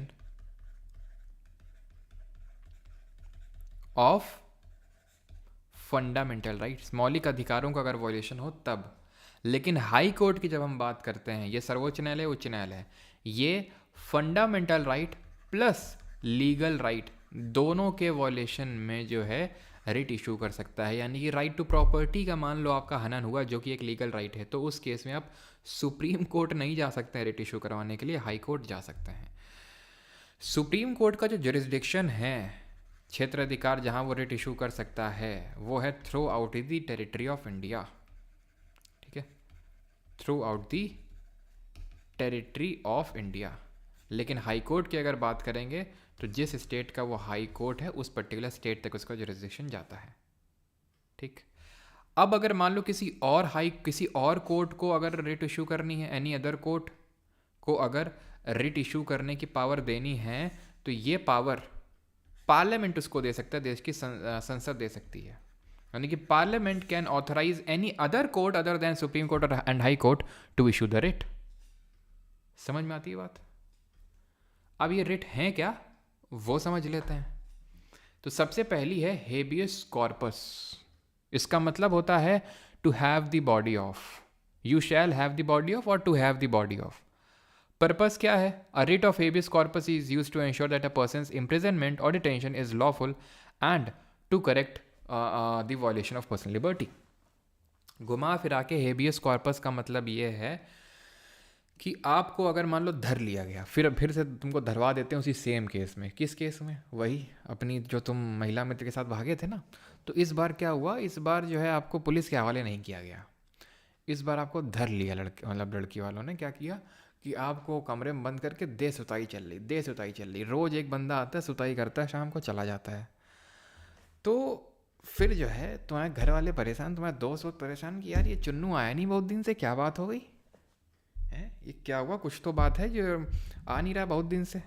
शाम को हम लोग मिलते हैं यहाँ पे चाय टपरी में, लेकिन आ नहीं रहा है। फिर आपको पता चला, मुन्नू ने बताया कि ऐसा ऐसा हो गया भाई, इनको हम देखे तो इनको शायद ऐसा ऐसा हो गया है। तो जो आपका ये दोस्त वाला जो गैंग है, मुन्नू एंड 17 अदर्स, तो ये सब कोर्ट अप्रोच की है। ठीक है, आपकी फैमिली वालों को ये बोले, आपकी फैमिली वालों को कोई इंटरेस्ट नहीं था, जाने तो है, ठीक है, नल्ला घूमता रहता है, ठीक है, जहाँ पे, ठीक है।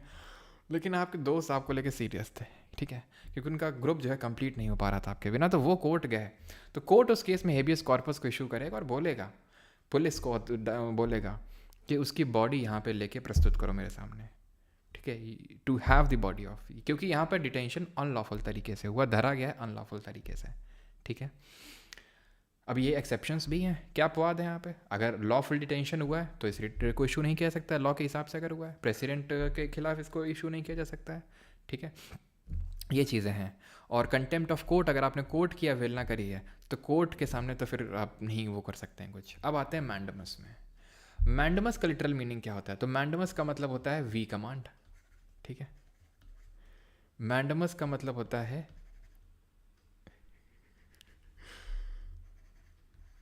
We command, mandamus. मैंडमस का मतलब, मैंडमस रिट को तब इशू किया जाता है जब कोई एक गवर्नमेंट सर्वेंट मैंडेटरी काम नहीं कर रहा है। जैसे कि ये लेखपाल है हमारे, तुम गए लेखपाल, ये एक काम करो लेखपाल जी, हमारा ये बना दो, क्या कहते हैं, क्या उसको बोलते हैं, EWS वाला सर्टिफिकेट बना दो। लेखपाल के फेस पे स्माइल है, तो लेखपाल तुम्हें हिंट दे रहे हैं, तुम समझ नहीं पा रहे हो, तुम अभी ठहरे कच्चे इस मामले में। सीधा सीधा उन्हें बोलना ही पड़ा कि भाई कुछ देना पड़ेगा तभी बन पाएगा। पहले तो वो टाले बना नहीं रहे हैं, समझ नहीं पा रहे हो तुम कि वो कुछ मांगने की कोशिश कर रहे हैं, तो टाल रहे हैं। तो ये एक तरह से जो इनको काम करना चाहिए वो नहीं कर रहे हैं, तो उस केस में मैंडमस की इशू हो सकती है। जब कोई एक गवर्नमेंट सर्वेंट कोई मैंडेटरी काम नहीं कर रहा है तब, यानी इस रिट को इशू कब नहीं किया जा सकता है, तब नहीं किया जा सकता जब कोई एक प्राइवेट एंटिटी, जैसे फॉर एग्जांपल मैं हूँ, अगर मैं तुम्हारी क्लास ना लूँ, मैं बोलूँ कि बेटा बैच ख़त्म हो गया, यहीं पे ख़त्म हो गया आज से, तो तुम कोर्ट नहीं जा सकते हो कि ये तो इनका मैंडेटरी काम है, अभी पूरा ये पॉलिटी कंप्लीट नहीं करवाएं, पूरा इकोनॉमिक्स साइंस सब कुछ बाकी है, अभी तो कुछ करवाए नहीं, बोल दिए बैच ख़त्म, तुम नहीं जा सकते हो कोर्ट क्योंकि मैं गवर्नमेंट सर्वेंट नहीं हूँ। दूसरा, अगर गवर्नमेंट सर्वेंट का वो काम मैंडेटरी नहीं है तो भी, अब मैंडमस से आप मैंडेटरी करके इसको याद कर सकते हैं। प्रोहिबिशन, जहाँ प्रोहिबिट किया जा रहा हो, इसका मतलब होता है वी फॉरबिड, हम तुम्हें मना कर रहे हैं, प्रोहिबिट कर रहे हैं। ये तब इशू की जाती है, ये एक हायर कोर्ट के द्वारा इशू की जाती है। ये सब भूल जाओ, ये सब जो पढ़ना है तो तुम पढ़ सकते हो, कोई दिक्कत वाली बात नहीं है, ठीक है। अब यहाँ पे जो मैं बता रहा हूँ सिर्फ उतना ध्यान रखो तुम, ये सारी चीज़ें पढ़ने के लिए ठीक है, लेकिन तुम देखो, ठीक है, जब एक हायर कोर्ट एक लोअर कोर्ट को, ये हाई कोर्ट नहीं है, ये ध्यान रखना, हायर कोर्ट बोला है मैंने, इस केस में सुप्रीम कोर्ट हो सकता है, यहाँ पे हो सकता है हाई कोर्ट हो, तो हायर कोर्ट लोअर कोर्ट को, फॉर एग्जांपल मान लेते हैं सुप्रीम कोर्ट डिस्ट्रिक्ट कोर्ट को बोल रहा है क्या ये हायर कोर्ट लोअर कोर्ट को रिट मतलब तब इशू करता है जब हायर कोर्ट को ये लगता है कि लोअर कोर्ट अपने जुरिस्डिक्शन से बाहर निकलने की कोशिश कर रहा है। जुरिस्डिक्शन का मतलब होता है क्षेत्राधिकार, वो क्षेत्र जहां पर उसका अधिकार चलता है। जैसे फॉर एग्जांपल अगर मान लो कि कोई स्टेट का हाई कोर्ट है, वो किसी और स्टेट को लेके मतलब कुछ चीज़ें बोल रहा है, किसी और स्टेट से उसका लेना देना है, तो उस केस में हायर कोर्ट लोअर कोर्ट को मना करेगा, भाई रुक जाओ वहीं पे, तुम्हारा वहाँ पे जुरिस्डिक्शन एक्सीड नहीं करता है, वहाँ तक नहीं तुम्हारा जुरिस्डिक्शन, तो तुम रुक जाओ वहीं पे, ठीक है। सुपीरियर कोर्ट लोअर कोर्ट को बोल रहा है। सर्श्योरी का मतलब होता है टू बी सर्टिफाइड ऑफ, ये जो लिख रहा हूँ ना, वी कमांड और to have the body of, we forward, ये याद कर लेना, ठीक है। To be certified of directly पूछता है, ऐसा नहीं कि आराम से बैठे हुए हैं बस सर सुन रहे हैं, मज़ा आ रहा है, जो एग्जाम्पल दे रहे हैं सर, वो जो आप अभी बीच बीच में एग्जाम्पल देते हैं ना, एकदम मज़ा आ जाता है कि महिला मित्र के साथ ये गए, हम इमेजिन करने लग जाते हैं। बेटा मज़े ज़्यादा मत लो हैं, अभी पेपर में पूछ लेगा तो वहाँ पे सारे मज़े फेल हो जाएंगे। तो मज़े उतना ही लो जितने में समझ में आ जाए, ज़्यादा मज़े नहीं लेना, इमेजिनेशन पे नहीं चले जाना है तुरंत। टू बी सर्टिफाइड ऑफ, ठीक है, सर्शरी इसको बोलते हैं।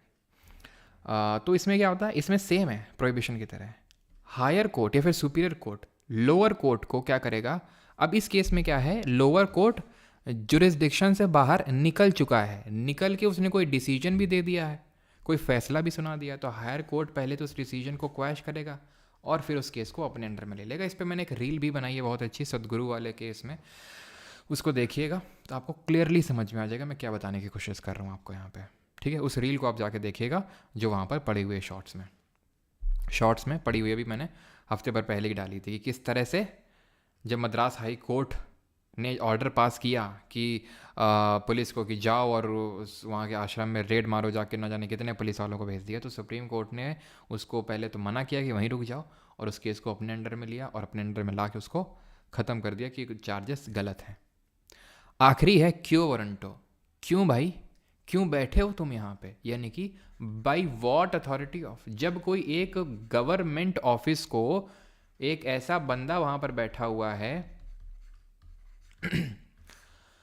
जिसके लिए वो एलिजिबल नहीं है, क्वालिफाइड नहीं है, लीगली ऑथराइज नहीं है, तो उसके खिलाफ इसको इशू किया जा सकता है। The purpose of writ of quo warranto is to determine if a person is legally authorize to hold a public office.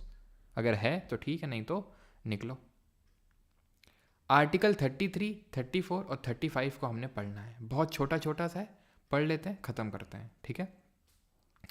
33 जो है 33, it empowers the parliament to restrict the fundamental right to the members of armed forces. तो जो हमारे armed forces के लोग हैं, कौन से, चाहे वो डिफेंस के हों यानी डिफेंस का मतलब है एयरफोर्स, नेवी और आर्मी, या CAPF के हों, सेंट्रल आर्म पुलिस फोर्सेस के, जैसे कि CSF, CRPF, BSF, ITBP, Assam rifle, ये सब हो गए। इन सब के मौलिक अधिकारों को लिमिट कर देगी पार्लियामेंट। जैसे कि अब इनको बोल देगी कि आप अपनी फेसबुक, इंस्टाग्राम पे प्रोफाइल नहीं बना सकते हैं, पिक्चर्स पोस्ट नहीं कर सकते हैं, वर्दी में पिक्चर पोस्ट नहीं कर सकते हैं, तो ये नहीं बोल सकते हैं कि ये हमारे आर्टिकल नंबर 19 का वॉयलेशन है।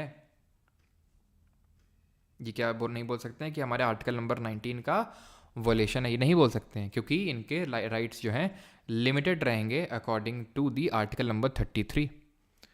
इसमें वो सभी, चाहे वो कुक माली से लेके हाई ग्रुप ए का जो ऑफिसर है, सब तक ये बात लागू होती है। लेकिन एक्चुअल में तो अगर देखा जाए तो हायर ऑफिसर्स के लिए तो क्या ही होता है, हायर ऑफिसर्स तो नीचे वालों को नौकर बना के रखते हैं कायदे का, ये रियलिटी है, ठीक है, एकदम कायदे का नौकर बना के रखते हैं, ठीक है, डिसिप्लिन के नाम पे न जाने क्या क्या करवाते हैं, ठीक है। खैर, तो ये चीज़ें होती हैं। जैसे कि अगर मैं CAPF की बात करूँ, क्योंकि मेरे फादर थे, ठीक है, तो इसलिए मुझे पता है कि व्हाट्सएप पे DP तक अलाउड नहीं था कि आप इस तरह से लगा सकते हैं वर्दी में, ठीक है, व्हाट्सएप पे।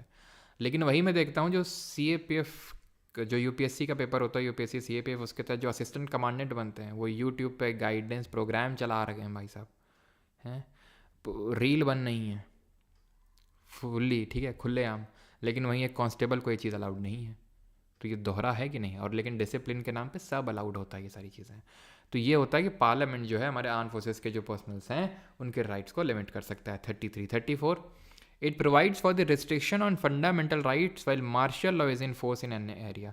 कहीं मार्शल लॉ लगा हुआ है, मार्शल लॉ का मतलब होता है मिलिट्री रूल, यानी कि मिलिट्री का रूल लगा हुआ है वहाँ पे, मिलिट्री रूल। जैसे मान लेते हैं कि कहीं पे जैसे मणिपुर है, ठीक है, मणिपुर में एकदम से हिंसा हो गई थी ना, तो हिंसा हो गई तो गवर्नमेंट क्या बोलेगी, मिलिट्री भेजेगी यहाँ तुरंत, और यहाँ पे मार्शल लॉ लगा देगी, मिलिट्री का रूल लगा देगी कि यहाँ जब ये मिलिट्री रूल लग जाता है मार्शल लॉ, तो वहाँ के जो ऑर्डिनरी लॉ हैं वो सारे सस्पेंड हो जाते हैं, सिर्फ मिलिट्री का लॉ चलता है, कोई ऑर्डिनरी लॉ काम नहीं करेगा, पूरी तरह से मिलिट्री टेक ओवर कर लेती है वहाँ पे, और वहाँ पे आपके फंडामेंटल राइट जो हैं वो लिमिट हो जाते हैं वहाँ पे। तो दैट्स मीन कि हमारे fundamental right are not sacrosanct and they are not absolute, ठीक है, तो इनको लिमिट कर दिया गया। ये मार्शल लॉ को हमने UK के कॉन्स्टिट्यूशन से लिया है, ये इन्हीं की देन है अंग्रेज़ों की, मार्शल लॉ। जब भी कोई कुछ भी प्रोटेस्ट होता था तो ये मार्शल लॉ लगा के उसको शांत कर देते थे ये ब्रिटिशर्स, तो वहीं से हमने ये लिया है martial law, military rule. Emergency क्या होती है, वो पूरे देश में लग सकती है emergency, national emergency, martial law सिर्फ एक प्लेस में लगता है। And the last article is 35, It provides that power to make laws and to give effect to the certain fundamental rights shall vest only in the parliament and not in state legislature. यानी कि मौलिक अधिकार को लेकर अगर कोई कानून पारित करना है, कोई कानून बनाना है, तो वो कानून सिर्फ देश की संसद बना सकती है, राज्य का विधानमंडल नहीं, क्योंकि पूरे देश में यूनिफॉर्मिटी चाहिए when it comes to fundamental rights. तो इसलिए किसी स्टेट को हम ये पावर नहीं दे सकते हैं, हम ये पूरे पार्लियामेंट को ये पावर देंगे। ठीक, क्लियर यहाँ तक sir? Habeas corpus, habeas corpus को बंदी प्रत्यक्षीकरण बोलते हैं हिंदी में, बंदी प्रत्यक्षीकरण बोलते हैं हिंदी में। ठीक है, तो 35 तक ही हमने देख लिया। अब एक बीच में यहाँ पर आपने देखा होगा आर्टिकल 31 भी मैंने लिख रखा था, वो एक्चुअल में था आपका राइट टू प्रॉपर्टी, जो कि रिपील हो चुका है। ठीक है, ये क्या है? ये रिपील्ड बाई विच अमेंडमेंट? ठीक है, repealed by 44th constitutional amendment. अब इसमें कुछ चीज़ें हैं, जैसे अगर किसी ने थोड़ा सा, चलो बताया तो ये हिंदी में पूछ रहे हैं, तो ये आपका हेबियस कॉर्पस होता है बंदी प्रत्यक्षीकरण, इसको बोलते हैं परमादेश, इसको बोलते हैं प्रतिषेध, इसको बोलते हैं उत्प्रेषण। ठीक है, ठीक है, और इसको आई थिंक बोलते हैं अधिकार प्रक्षा। ठीक है, तो ये जो आपका 44th अमेंडमेंट से रिपील किया गया ऑफ 1978 आर्टिकल नंबर 31 को, जिसमें राइट टू प्रॉपर्टी था, तो इसमें क्या हुआ? इसमें फर्स्ट अमेंडमेंट से 31A जोड़ा गया, 31B जोड़ा गया, फर्स्ट अमेंडमेंट 1951 में। कभी एसएससी में तो नहीं पूछा है, लेकिन क्योंकि अब मुझे पता है कुछ लोग बाकी बुक्स पढ़ेंगे, कहीं पे देखेंगे, तो ज़रूर मतलब दिमाग में अगर आपके डाउट आए तो मैं थोड़ा बता देता हूँ। देखो 1978 में हुआ था ये, 1951 में, तो तब तक राइट टू प्रॉपर्टी एक फंडामेंटल राइट हुआ करता था, और किसी की भी ज़मींदारी लॉज को क्योंकि उस समय अबॉलिश किया गया था और किसी की भी प्रॉपर्टी छीनी जाती थी, तो तुरंत कोर्ट पहुंच जाता था कि भाई हमारे आर्टिकल 31 और article 19 clause 1 sub clause F का वॉल्यूशन है। तो गवर्नमेंट ने ये राइट मतलब ये आर्टिकल इंक्लूड किया 31A और 31B। ठीक है, इसके तहत बोला कि हम मतलब किसी के भी मौलिक किसी के भी प्रॉपर्टी को छीन सकते हैं और वो इन राइट का, इन फंडामेंटल राइट का वॉल्यूशन नहीं होगा। इसमें बोला कि इसमें जुडिशरी रिव्यू नहीं कर सकती है, जुडिशियल रिव्यू को प्रोहिबिट कर दिया था कि इस पर्टिकुलर चीज़ पे जुडिशरी कुछ रिव्यू नहीं कर सकती है। मैंने आपको बताया था एक शेड्यूल के बारे में, वो था हमारा 9th शेड्यूल, 9वीं अनुसूची थी। 9वीं अनुसूची में क्या था कि मैंने आपको बताया था कि इसमें ज़मींदारी लॉज और लैंड प्रोविजंस को लेकर ये शेड्यूल था, अनुसूची थी, और ये बोला था पार्लियामेंट में कि इसमें कुछ भी अगर पार्लियामेंट या स्टेट लेजिस्लेचर डाल देगी तो जुडिशरी उस पर रिव्यू नहीं कर सकती है। लेकिन एक केस हुआ बाद में, IR कोयलो केस। ठीक है, IR Coelho, COELHO, Coelho case. इसमें सुप्रीम कोर्ट ने बोला कि हम बिल्कुल उस पर रिव्यू कर सकते हैं। ठीक है, एंड देन बाद में एक आर्टिकल नंबर 31C भी जोड़ा गया। इसको जोड़ा गया था 25th अमेंडमेंट से, 25वें संविधान संशोधन से।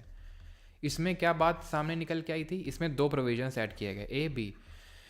इसमें बोला गया कि जब भी पार्लियामेंट आर्टिकल नंबर 39B और C को इम्प्लीमेंट करने जाएगी तो उसको आर्टिकल 14, ये क्या है, ये हमने पढ़े नहीं है, DPSP है, जब पढ़ेंगे तब समझ में आ जाएगा क्या है इसमें। और ये आर्टिकल नंबर 14 और 19 का वॉयलेशन यानी कि उल्लंघन नहीं माने जाएंगे। मतलब समझ नहीं आएगा, मुझे पता है, क्योंकि आपको B और C पता नहीं है। इसमें ये लिखा हुआ है घुमा फिरा के इन अ नटशेल कि इक्वल डिस्ट्रीब्यूशन करना है वेल्थ का और कंसंट्रेशन ऑफ वेल्थ को प्रोटेक्ट करना है। इसमें लिखा हुआ है कि distribution of wealth, distribution of material resources होना चाहिए और कंसंट्रेशन ऑफ वेल्थ को प्रमोट करना है, यानी कि डिस्ट्रीब्यूट करना है, वो जो सोशलिस्ट टाइप प्रिंसिपल्स हैं उनको प्रमोट करना है। यानी कि रॉबिन हुड टाइप चीज़ें मैंने आपको बताई थी कि ज़्यादा ज़मीन है ज़मींदार के पास तो उससे लेके बाकियों को दे दी जाएगी लैंडलेस को। तो ये नहीं बोला जाएगा कि हमारे समानता का अधिकार का वॉल्यूशन है, राइट टू फ्रीडम का वॉल्यूशन है। ठीक है, और दूसरे में बोला कि जुडिशरी इस पर रिव्यू नहीं कर सकती है। ठीक है, ये नहीं कर सकती है। देन अभी हम अगले लेक्चर में इस केस को डिटेल में पढ़ेंगे, केशव नंदा भारती केस। इसका जिक्र पिछले लेक्चर में भी हुआ था 1973 में। इसमें सुप्रीम कोर्ट ने बोला कि ये जो आपने पहली बात बोली है ना, ये बात बिल्कुल सही है, हम मानते हैं इसको, लेकिन दूसरी बात गलत है। क्यों गलत है ये भी अभी तो मैं बताऊंगा नहीं, एक बेसिक स्ट्रक्चर करके चीज़ होती है, वो मैं आगे पढ़ाऊंगा आपको। ठीक है, तो बेसिक स्ट्रक्चर करके चीज़ होती है, उसका वॉल्यूशन है, तो जुडिशरी तो रिव्यू कर सकती है। एक फिर 42nd अमेंडमेंट हुआ, उसमें 42nd अमेंडमेंट ने बोला, ठीक है, कि पार्लियामेंट ने बोला कि हम आर्टिकल 39B और C को नहीं, हम किसी भी पर्टिकुलर DPSP को इम्प्लीमेंट करने जाएंगे तो वो 14 और 19 का वॉलेशन नहीं होगा। बाद में सुप्रीम कोर्ट ने इसको अनकॉन्स्टिट्यूशनल डिक्लेयर कर दिया। ये बात गलत है कि आप किसी भी DPSP को इम्प्लीमेंट करेंगे तो 14-19 का वॉलेशन नहीं होगा। ये सिर्फ 39B और C तक ही लिमिटेड रहेगा। ये जो मैंने क्रियाकलाप आपको बताया, ये SSC के लिए बहुत ज़्यादा इंपॉर्टेंट तो नहीं है, बाकी एग्जाम्स के लिए थोड़ा सा इंपॉर्टेंट होता ही है। लेकिन ये चीज़ तो ध्यान रखना SSC वाले भी कि जो 9th शेड्यूल है वो उससे संबंधित है IR कोयलो केस। अब आज के लेक्चर हम लोग यहाँ पे क्वेश्चंस नहीं करने वाले, क्वेश्चन तो यहाँ पर मैंने लगा रखे हैं ढेरों, ठीक है, ठीक है, क्वेश्चन तो यहाँ पे मैंने लगा रखे हैं। अब तो और अच्छा एक चीज़ बाकी है, एंड दैट इज़ कुछ ऐसे हमारे फंडामेंटल राइट्स हैं जो सिर्फ इंडियन सिटीजन्स को ही अवेलेबल हैं। वो कौन कौन से राइट हैं, तो उसको सिर्फ आपको ऐसे याद करना है। देखो, सारे ही फंडामेंटल राइट्स जो हैं वो भारतीय नागरिकों को मिले हुए हैं, लेकिन कुछ मौलिक अधिकार विदेशियों को, यानी फॉरेनर्स को, जिनको एलियंस बोला गया है कॉन्स्टिट्यूशन की बुक में, उनको भी मिले हुए हैं। तो अगर हम ये याद कर लें कि एक्सक्लूसिवली यानी कि सिर्फ इंडियन सिटीजन्स को कौन से राइट मिले हुए हैं, तो अपने आप हमें वो राइट याद हो जाएंगे जो फॉरेनर्स को मिले हुए हैं। जैसे कि 15, 16, 19, 29, 30 ये राइट मिले हुए हैं ओनली टू सिटीजन्स को। तो इसके अलावा जो राइट हो गए वो इंडियन सिटीजन्स को तो मिले ही हुए हैं, प्लस फॉरेनर्स को भी मिले हुए हैं। Is that clear? अब आपको करना क्या है, सिर्फ ये याद करना है, 5-6 बार रिपीट करो इसको, अभी रिपीट करो, 15, 16, 19, 29, 30, 15, 16, 19, 29, 30, 15, 16, 19, 29, 30। अब कुछ भी आपसे लिख देगा कि बताओ, 4 ऑप्शन दे देगा कि इनमें से कौन सा राइट है जो फॉरेनर को मिला हुआ है, कौन सा राइट है जो सिर्फ सिटीजन को मिला हुआ है। जैसे मैं बोल दूँ राइट टू लाइफ, तो तुम्हें क्या करना है, वो राइट, अच्छा ये राइट किस आर्टिकल में आता है, 21 में आता है। 15, 16, 19, 29, 30 ये उसमें तो आता नहीं है, यानी कि ये फॉरेनर को भी मिला हुआ है।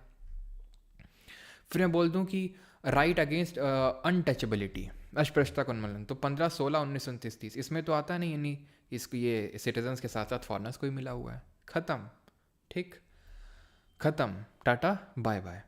अब जो है ये मैंने क्वेश्चंस लगा रखे हैं काफ़ी सारे, ये तो सिर्फ वो क्वेश्चन हैं जो CDS CAPF में आए हैं। ये 20 क्वेश्चन, 20 नहीं 20 से भी ज़्यादा हैं, ठीक है, 25 क्वेश्चंस हैं, और बाकी SSC के तो अलग हैं ही। तो अब ये मैं आज की क्लास में नहीं करवाने वाला हूँ इसका, ठीक है, चीज़ें तो आप समझ गए ही हैं। कल एप्लीकेशन पे इसकी क्लास रख लेंगे जहाँ पे सिर्फ हम क्वेश्चंस ही करेंगे ये वाले, और वो कल कुछ नया नहीं पढ़ाऊँगा मैं, चिंता मत करिए जो लोग उसमें बैच में नहीं हैं, सिर्फ मैं वहाँ पर क्वेश्चन करवाने वाला हूँ, क्योंकि ऑलरेडी इतना ज़्यादा टाइम हो चुका है कि आप लोग करेंगे नहीं अभी, है ना। आई थिंक 1.5 घंटे से भी ज़्यादा का समय हो चुका है, तो इसलिए तो वो ये क्वेश्चंस वाला प्रैक्टिस हम कल एप्लीकेशन पे करने वाले हैं, ठीक है। थैंक यू, धन्यवाद। किसी का कोई डाउट होगा तो पूछ लेगा। आपका थंबनेल दूसरा लोग भी कॉपी कर रहे हैं, लगा रहे हैं। अच्छा बाबू राम, रिकॉर्डिंग बंद करो तानी, अभी नहीं बंद करेंगे, बाद में थोड़ा और याद दिलाना, क्योंकि हो सकता है कुछ आप डाउट पूछो और, ठीक है, कुछ ऐसा कुछ बीच में कहीं, तो इसलिए अभी नहीं। दिमाग में इतना रहेगा बेटा, अगर हमारे बोलने से इतना रहता ना तो फिर लोग कुछ ना करते, सिर्फ यहीं आ जाते, बस अंदर चला जाता।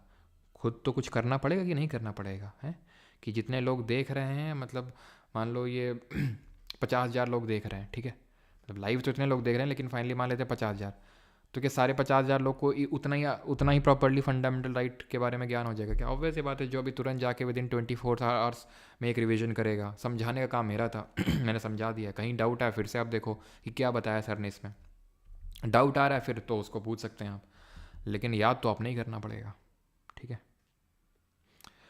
21 एक्सप्लेन कर दो वेद प्रकाश। ओके, 21 वेद जी ये बोलता है राइट टू लाइफ, यानी कि देह की स्वतंत्रता है, ये फॉरमोस्ट राइट है, राइट टू फ्रीडम।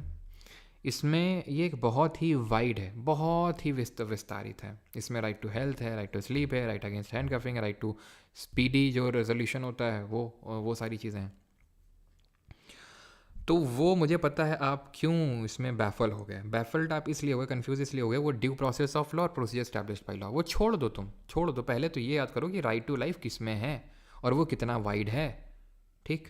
अब ये जो मैंने इसलिए समझा है, वो जो 2 केसेस थे, AK गोपालन और मेनका गांधी केस, तो AK गोपालन में बोला, यानी सुप्रीम कोर्ट ने एक नैरो वेव लिया कि भाई पार्लियामेंट आपके राइट को, इस राइट को लिमिट कर सकती है अगर वो कोई लॉ बना दे और उसमें पूरे प्रोसीजर को फॉलो करे, क्योंकि उसमें लिखा हुआ है उस आर्टिकल में कॉन्स्टिट्यूशन में, as except procedure establish by law. लेकिन मेनका गांधी केस में सुप्रीम कोर्ट ने बोला नहीं, हम ये भी चेक करेंगे कि वो लॉ कितना जस्ट और रीजनेबल है। तो उसको ड्यू प्रोसेस ऑफ लॉ बोलते हैं, वो यूएस में चलता है, यहाँ नहीं। Sir do we have class tomorrow? YouTube पे नहीं होगा। हाँ, जो क्वेश्चंस हैं वो हम लोग करने वाले हैं एप्लीकेशन पे, यूट्यूब पे मतलब कुछ ऐसा नया नहीं होगा। अमेंडमेंट लर्न कैसे करें? अभी साथ साथ लर्न करते चलेंगे तो ज़्यादा सही है। लर्न करने की दिक्कत तब आती है जब एक साथ हम लोग करते हैं। तो आर्टिकल 25(4) में चाइल्ड लेबर कितने एज तक मना है? अमन चौधरी 14 की एज तक मना है। 14 के ऊपर यानी 15 और उसके ऊपर हजार्डस जो वर्क्स होते हैं उसमें भी बच्चों को एम्प्लॉय किया जा सकता है, वहाँ तक हजार्डस में नहीं किया जा सकता है। Difference between mandamus and prohibition. Mandamus बोल रहा है कि कुछ करो गवर्नमेंट सर्वेंट को, प्रोहिबिशन मना कर रहा है मत करो। प्रोहिबिशन प्रोहिबिट कर रहा है, मना कर रहा है, फॉरबिड कर रहा है सुपीरियर कोर्ट लोअर कोर्ट को। During emergency which article not abolish, ये मैं पढ़ाऊंगा आलोक जी आपको इमरजेंसी में। चाहें तो आप लिख सकते हैं, मैं आपको बता देता हूँ, ठीक है, लेकिन ये चीज़ मैं आपको वहीं पे पढ़ाऊंगा। एक्चुअल में इसको लेके 2 आर्टिकल होते हैं, एक तो 358 और एक 359। 358 लिमिट करता है आर्टिकल नंबर 19 के तहत जो हमें 6 राइट मिले हुए हैं सामरो, और 359 अदर राइट्स को सस्पेंड करने की बात करता है। लेकिन ध्यान रखना है कि आर्टिकल नंबर 20 और 21 के तहत जो राइट्स मिले हुए हैं can never be suspended, can never be suspended, इनको कभी सस्पेंड नहीं किया जा सकता है, चाहे इमरजेंसी ही क्यों ना लग जाए। ठीक है, इमरजेंसी के केस में बाकी राइट्स तो हमारे हो सकते हैं, ये मैं इमरजेंसी वाले चैप्टर में आपको पढ़ाऊंगा। आर्टिकल 19 के 6 राइट को सस्पेंड करना है तो 358 आर्टिकल का यूज़ होगा, बाकी राइट को सस्पेंड करना है तो 359 में होगा। एक्चुअल में वो राइट सस्पेंड होते भी नहीं, क्या होता है वो वहाँ पढ़ेंगे। Right to move the court suspend होता है कि आप कोर्ट नहीं जा सकते, लेकिन 20 और 21 तो कभी सस्पेंड नहीं होता है। ठीक है, इसमें भी कुछ डेप्थ है कि आर्टिकल नंबर 19 इस ग्राउंड में नहीं सस्पेंड हो सकता है क्योंकि हमारी इमरजेंसी कई ग्राउंड में लगती है। तो एक ग्राउंड है इसमें आर्म रेबेलियन, तो आर्म रेबेलियन केस में इसको सस्पेंड नहीं किया जा सकता है। तो वो मैं ज़्यादा फालतू में डेप्थ में जाऊँगा तो फिर उस पर भी डाउट पूछोगे, तो वो अभी नहीं, वो इमरजेंसी का टॉपिक है। घुमा फिरा के एक चीज़ याद कर लो कि 20 और 21 को कभी सस्पेंड नहीं किया जा सकता है। ठीक है, सर्श्योरी सर प्लीज़। अभिषेक जी अब सब एक एक करके पूछ लो। सर्श्योरी का मतलब होता है जब एक सुपीरियर कोर्ट ऊपर वाला कोर्ट नीचे वाले कोर्ट को क्या बोलता है, बोलता नहीं है। वो लोअर कोर्ट था, वो अपने क्षेत्र अधिकार से अपनी औकात से बाहर चला गया, तो जब चला गया बाहर तो ऊपर वाला कोर्ट नीचे वाले के उस ऑर्डर को क्वैश करेगा, नल वाइड कर देगा, ख़त्म कर देगा, कैंसिल कर देगा और उस केस को अपने अंडर में ले लेगा। ठीक है, चलिए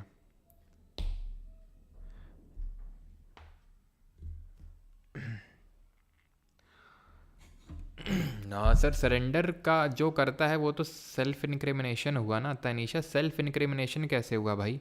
वो उसको क्या ज़बरदस्ती सरेंडर करवाया जा रहा है क्या? वो खुद अपने मन से जा रहा है सरेंडर करने, और वो पुलिस के पास जा रहा है सरेंडर करने, वो कोर्ट के पास नहीं जा रहा है। कोर्ट का काम है ये देखना कि सेल्फ इनक्रिमिनेशन ये फॉलो, मतलब नो सेल्फ इनक्रिमिनेशन फॉलो हो रहा है नहीं हो रहा है।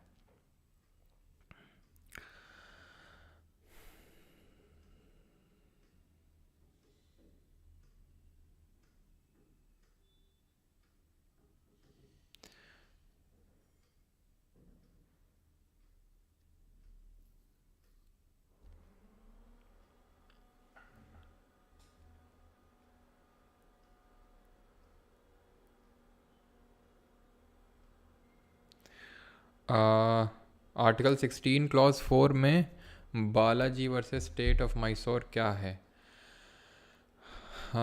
उसमें ये है Balaji versus state of Mysore में कि इनकी एक किताब आई थी, ठीक है, आई थिंक बालाजी की। तो 16 में नहीं है, वो 19 में है if I am not wrong. ठीक है, तो हाँ वो फ्रीडम ऑफ स्पीच एक्सप्रेशन में आई है, आई थिंक मैसूर से संबंधित है वो। तो उसमें क्या हुआ था कि उनकी बुक पब्लिश नहीं करने दी थी तमिलनाडु की गवर्नमेंट ने। देन वो सुप्रीम कोर्ट गए कि भाई ये मैं खुद को एक्सप्रेस कर रहा हूँ, तो वहाँ पे ये जो right to freedom of speech and expression है, इसी में सुप्रीम कोर्ट ने बोला कि स्पीच और एक्सप्रेशन में राइट टू मीडिया भी आता है, यानी कि आप कुछ मीडिया में मतलब न्यूज़पेपर में आप कुछ भी लिख सकते हैं। ठीक है, अगेन रीजनेबल रिस्ट्रिक्शंस तो हैं ही।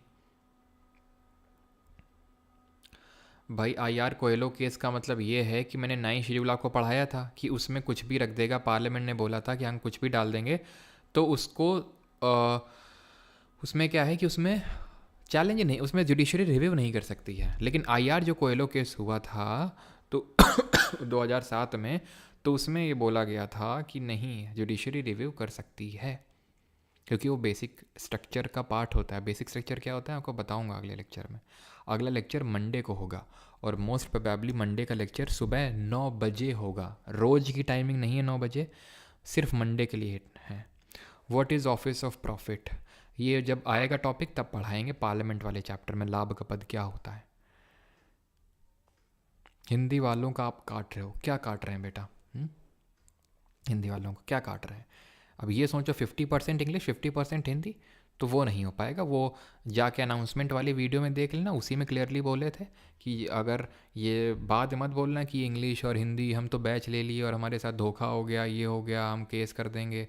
पहले देख लो जाके उसमें क्या बोल रहे हैं, कि पहले पढ़ाने का तरीका देख लेना, चाहे अंग्रेजी माध्यम से हो चाहे हिंदी माध्यम से, उसके बाद बैच लेना। खोखट मत करना, बाद में दिमाग मत ख़राब करना कि हिंदी में वो ये वो फलाना टिमका। जितना हो पाता है हमसे करते हैं, और नोट्स आपको हिंदी मिलते हैं। कुछ लोगों का ये दिक्कत रहता है कि हिंदी इंग्लिश के नोट में कुछ एक्स्ट्रा है, हिंदी के नोट में कमी है। कुछ लोग इसी बात को लेकर, वो है क्या कि आपको क्या है, हिंदी के नोट नहीं पढ़ने, आपको क्या, आपको कंपैरिजन करना है। पहले आप अंग्रेजी के नोट खोलते हैं और फिर हिंदी खोलते हैं, पढ़ना नहीं, आपको कंपैरिजन करते हैं उठा उठा के। ये इसमें क्यों नहीं है भाई? अगर इंग्लिश वाले नोट मेकर और हिंदी वाला नोट मेकर सेम नहीं है तो दोनों चीज़ें सेम कैसे हो सकती हैं? इंग्लिश वाले ने अगर कुछ अपने हिसाब से 2-3 चीज़ें एक्स्ट्रा ऐड कर दी और वो हिंदी वाले नहीं करी, तो उसकी दिक्कत है, हैं हिंदी वाले की।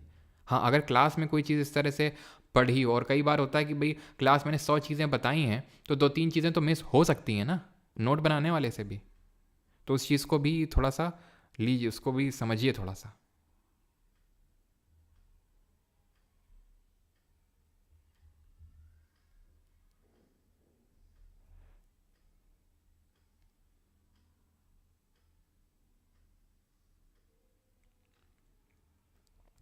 अच्छा, वो रिजर्वेशन वाला पूछ रहे हो बालाजी? अच्छा सॉरी सॉरी, वो मैं दूसरा समझ था। Balaji versus state of Mysore, वो जो केस है वो आपका वही सेम चीज़ जो मैंने बताई थी कि रिजर्वेशन शुड नॉट एक्सीड दी 50%। ठीक है, 50% से ज़्यादा रिजर्वेशन एक्सीड नहीं होना चाहिए, उससे संबंधित है ये case, Balaji versus state of Mysore. 16 clause 4 से ही बिल्कुल।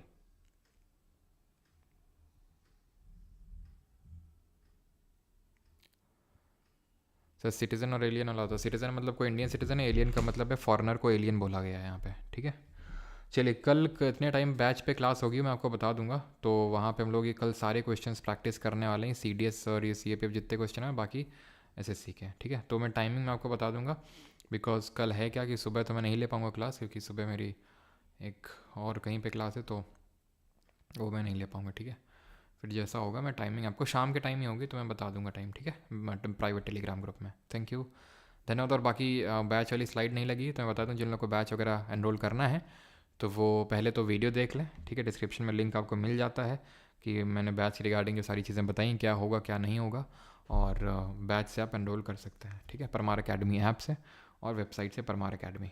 Thank you. अगला लेक्चर हमारा रहेगा जो मंडे से होगा, that would be DPSP, directive principles of state policy. Thank you.